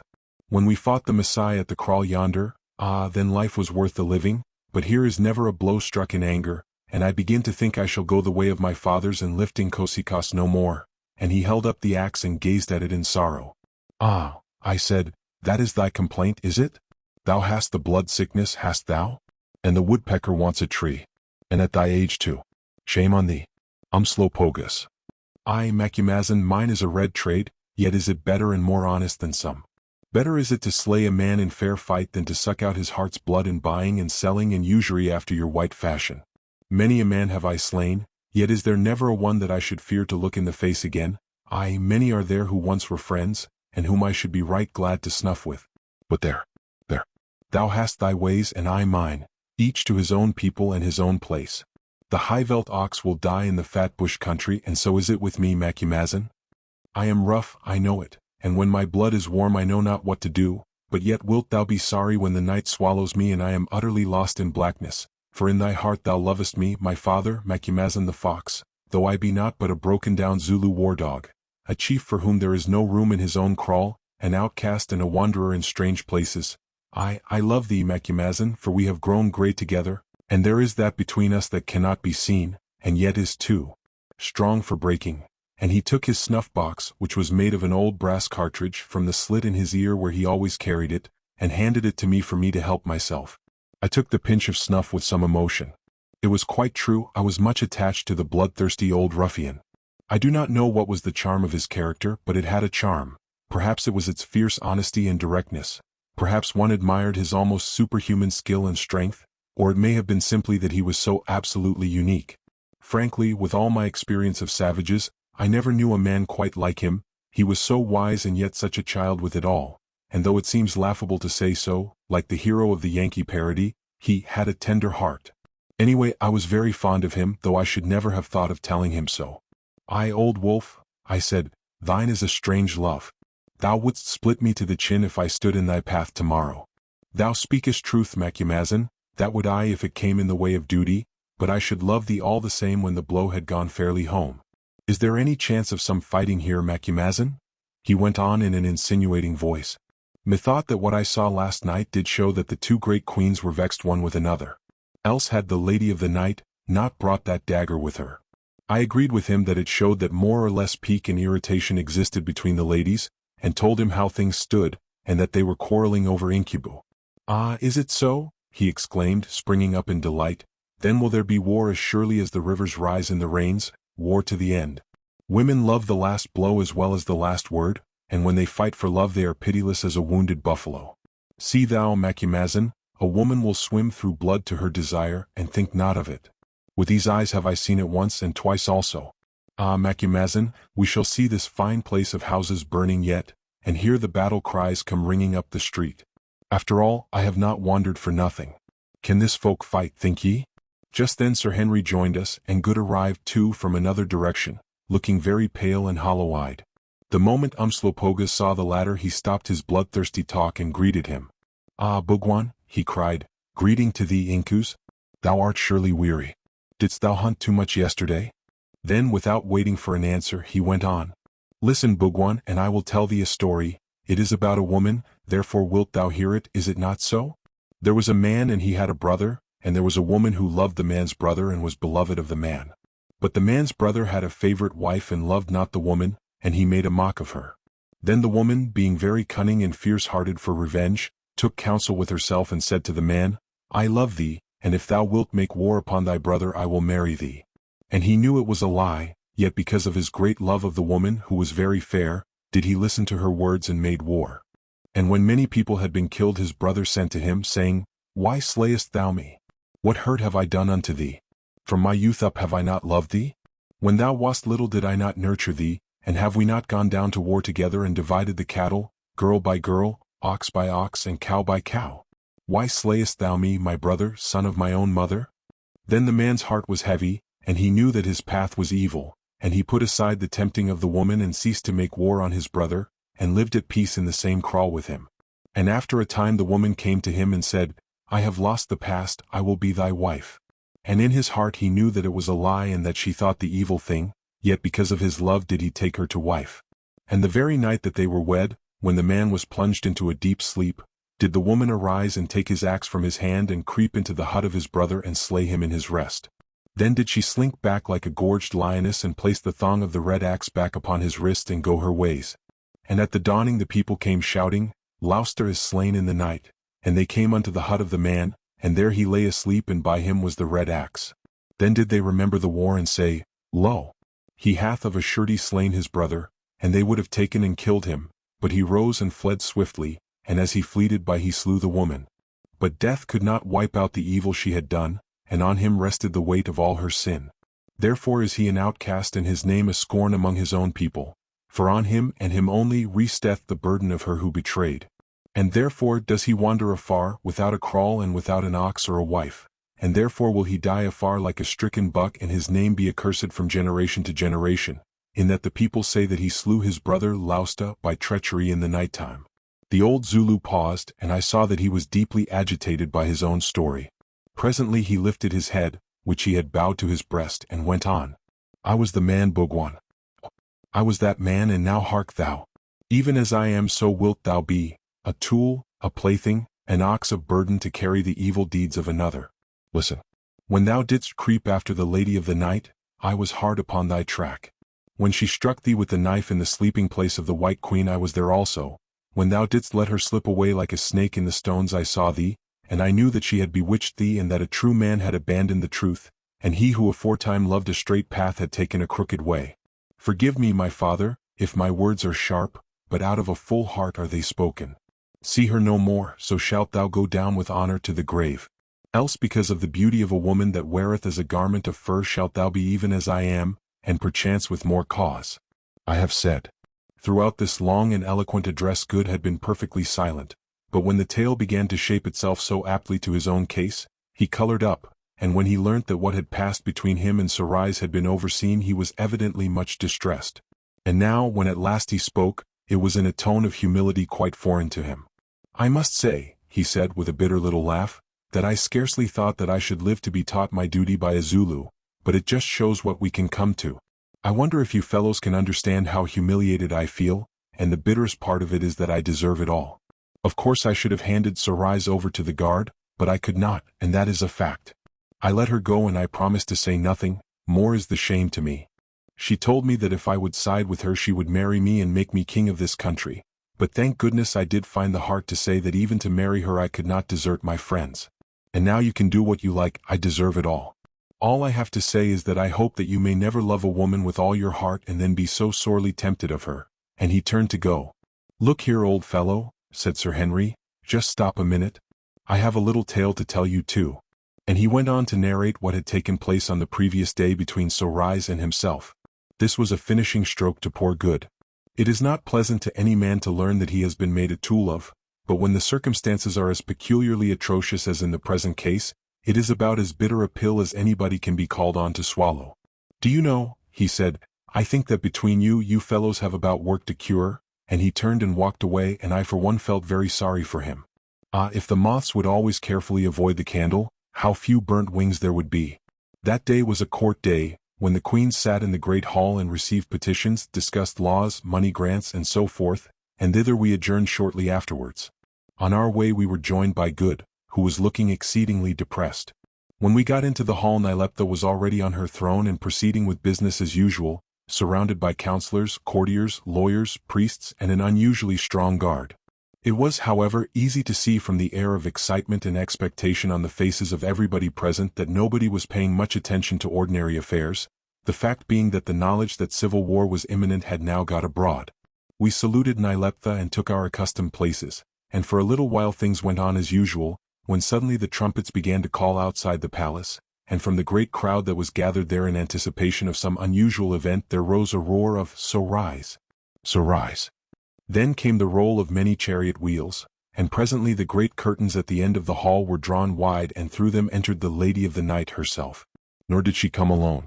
Preceding her was Agon, the high priest, arrayed in his most gorgeous vestments, and on either side were other priests. The reason for their presence was obvious. Coming with them it would have been sacrilege to attempt to detain her. Behind her were a number of the great lords, and behind them a small body of picked guards. A glance at Sarais herself was enough to show that her mission was of no peaceful kind, for in place of her gold-embroidered coif, she wore a shining tunic formed of golden scales, and on her head a little golden helmet. In her hand, too, she bore a toy spear, beautifully made and fashioned of solid silver. Up the hall she came, looking like a lioness in her conscious pride and beauty, and as she came the spectators fell back bowing and made a path for her. By the sacred stone she halted, and laying her hand on it, she cried out with a loud voice to Nyleptha on the throne, "Hail, O Queen!" "All hail, my royal sister," answered Nyleptha. "Draw thou near. Fear not, I give thee safe conduct." Sarais answered with a haughty look, and swept on up the hall till she stood right before the thrones. "A boon, O Queen," she cried again. "Speak on, my sister. What is there that I can give thee who hath half our kingdom? Thou canst tell me a true word, me and the people of Zuvendis.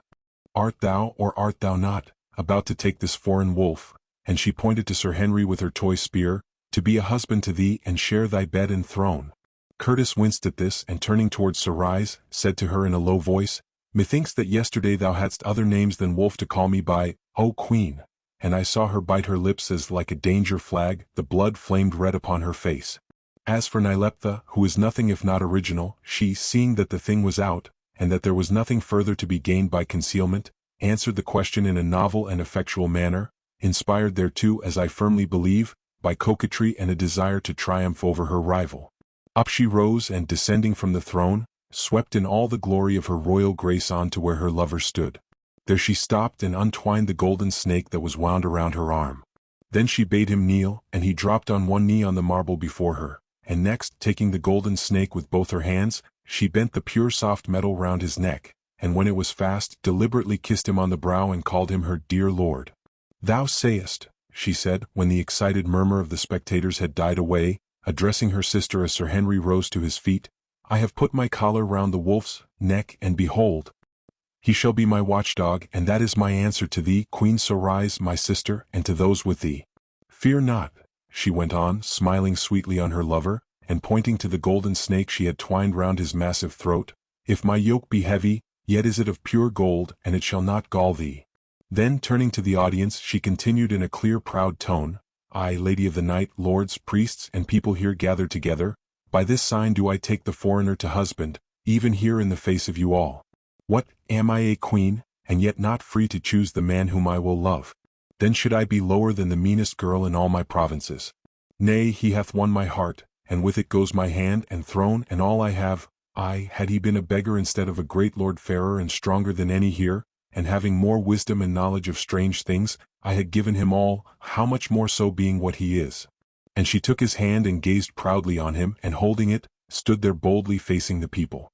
And such was her sweetness and the power and dignity of her person, and so beautiful she looked standing hand in hand there at her lover's side, so sure of him and of herself, and so ready to risk all things and endure all things for him, that most of those who saw the sight, which I am sure no one of them will ever forget, caught the fire from her eyes and the happy color from her blushing face, and cheered her like wild things. It was a bold stroke for her to make, and it appealed to the imagination. But human nature in Zuvendis, as elsewhere, loves that which is bold and not afraid to break a rule, and is moreover peculiarly susceptible to appeals to its poetical side. And so the people cheered till the roof rang, but Sarais of the night stood there with downcast eyes, for she could not bear to see her sister's triumph, which robbed her of the man whom she had hoped to win, and in the awfulness of her jealous anger she trembled and turned white like an aspen in the wind. I think I have said somewhere of her that she reminded me of the sea on a calm day, having the same aspect of sleeping power about her. Well, it was all awake now, and like the face of the furious ocean it awed and yet fascinated me. A really handsome woman in a royal rage is always a beautiful sight, but such beauty and such a rage I never saw combined before, and I can only say that the effect produced was well worthy of the two. She lifted her white face, the teeth set, and there were purple rings beneath her glowing eyes. Thrice she tried to speak and thrice she failed, but at last her voice came. Raising her silver spear, she shook it, and the light gleamed from it and from the golden scales of her cuirass. "And thinkest thou, Nyleptha," she said in notes which pealed through the great hall like a clarion, "thinkest thou that I, Sarais, a queen of the Zuvendi, will brook that this base outlander shall sit upon my father's throne and rear up half-breeds to fill the place of the great house of the stairway? Never, never. While there is life in my bosom and a man to follow me and a spear to strike with, who is on my side? Oh. Now hand thou over this foreign wolf and those who came hither to pray with him to the doom of fire, for have they not committed the deadly sin against the sun? Or, Nyleptha, I give thee war, red war. I say to thee that the path of thy passion shall be marked out by the blazing of thy towns and watered with the blood of those who cleave to thee. On thy head rest the burden of the deed, and in thy ears ring the groans of the dying and the cries of the widows and those who are left fatherless for ever and for ever. I tell thee I will tear thee, Nyleptha, the White Queen, from thy throne, and that thou shalt be hurled, hurled even from the topmost stair of the great way to the foot thereof, in that thou hast covered the name of the house of him who built it with black shame. And I tell ye strangers, all save Bugwan, whom because thou didst do me a service I will save alive if thou wilt leave these men and follow me." Here poor Good shook his head vigorously and ejaculated, "Can't be done," in English. "That I will wrap you in sheets of gold and hang you yet alive in chains from the 4 golden trumpets of the 4 angels that fly east and west and north and south from the giddiest pinnacles of the temple, so that ye may be a token and a warning to the land." And as for thee, Incubu, thou shalt die in yet another fashion that I will not tell thee now." She ceased, panting for breath, for her passion shook her like a storm, and a murmur, partly of horror and partly of admiration, ran through the hall. Then Nyleptha answered calmly and with dignity, "Ill would it become my place in dignity, O sister, so to speak as thou hast spoken and so to threat as thou hast threatened. Yet if thou wilt make war, then will I strive to bear up against thee, for if my hand seems soft, yet shalt thou find it of iron when it grips thine armies by the throat. So rise, I fear thee not. I weep for that which thou wilt bring upon our people and on thyself, but for myself I say, I fear thee not.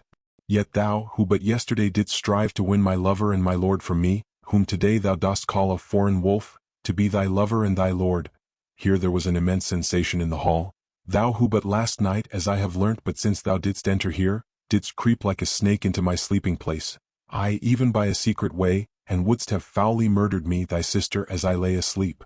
It is false," rang out Agon's and a score of other voices.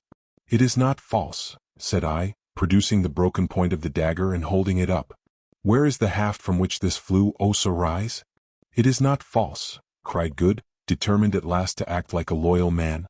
"I took the Lady of the Night by the White Queen's bed, and on my breast the dagger broke." "Who is on my side?" cried Sorais, shaking her silver spear, for she saw that public sympathy was turning against her. "What, Bugwan, thou comest not?" she said, addressing Good, who was standing close to her, in a low, concentrated voice. "Thou pale-souled fool, for a reward thou shalt eat out thy heart with love of me and not be satisfied, and thou mightest have been my husband and a king. At least I hold thee in chains that cannot be broken." War, she cried. "Here, with my hand upon the sacred stone that shall endure, so runs the prophecy, till the Zu-Vendi set their necks beneath an alien yoke, I declare war to the end. Who follows Sorais of the Night to victory and honor?" Instantly the whole concourse began to break up in indescribable confusion. Many present hastened to throw in their lot with the Lady of the Night, but some came from her following to us. Amongst the former was an under-officer of Nyleptha's own guard, who suddenly turned and made a run for the doorway through which Sorais' people were already passing. Umslopogaas, who was present and had taken the whole scene in, seeing with admirable presence of mind that if this soldier got away others would follow his example, seized the man, who drew his sword and struck at him. Thereon the Zulu sprang back with a wild shout, and, avoiding the sword cuts, began to peck at his foe with his terrible axe, till in a few seconds the man's fate overtook him and he fell with a clash heavily and quite dead upon the marble floor. This was the first blood spilt in the war. "Shut the gates," I shouted, thinking that we might perhaps catch Sorais so, and not being troubled with the idea of committing sacrilege. But the order came too late, her guards were already passing through them, and in another minute the streets echoed with the furious galloping of horses and the rolling of her chariots. So, drawing half the people after her, Sorais was soon passing like a whirlwind through the frowning city on her road to her headquarters at Marstuna, a fortress situated 130 miles to the north of Milosis.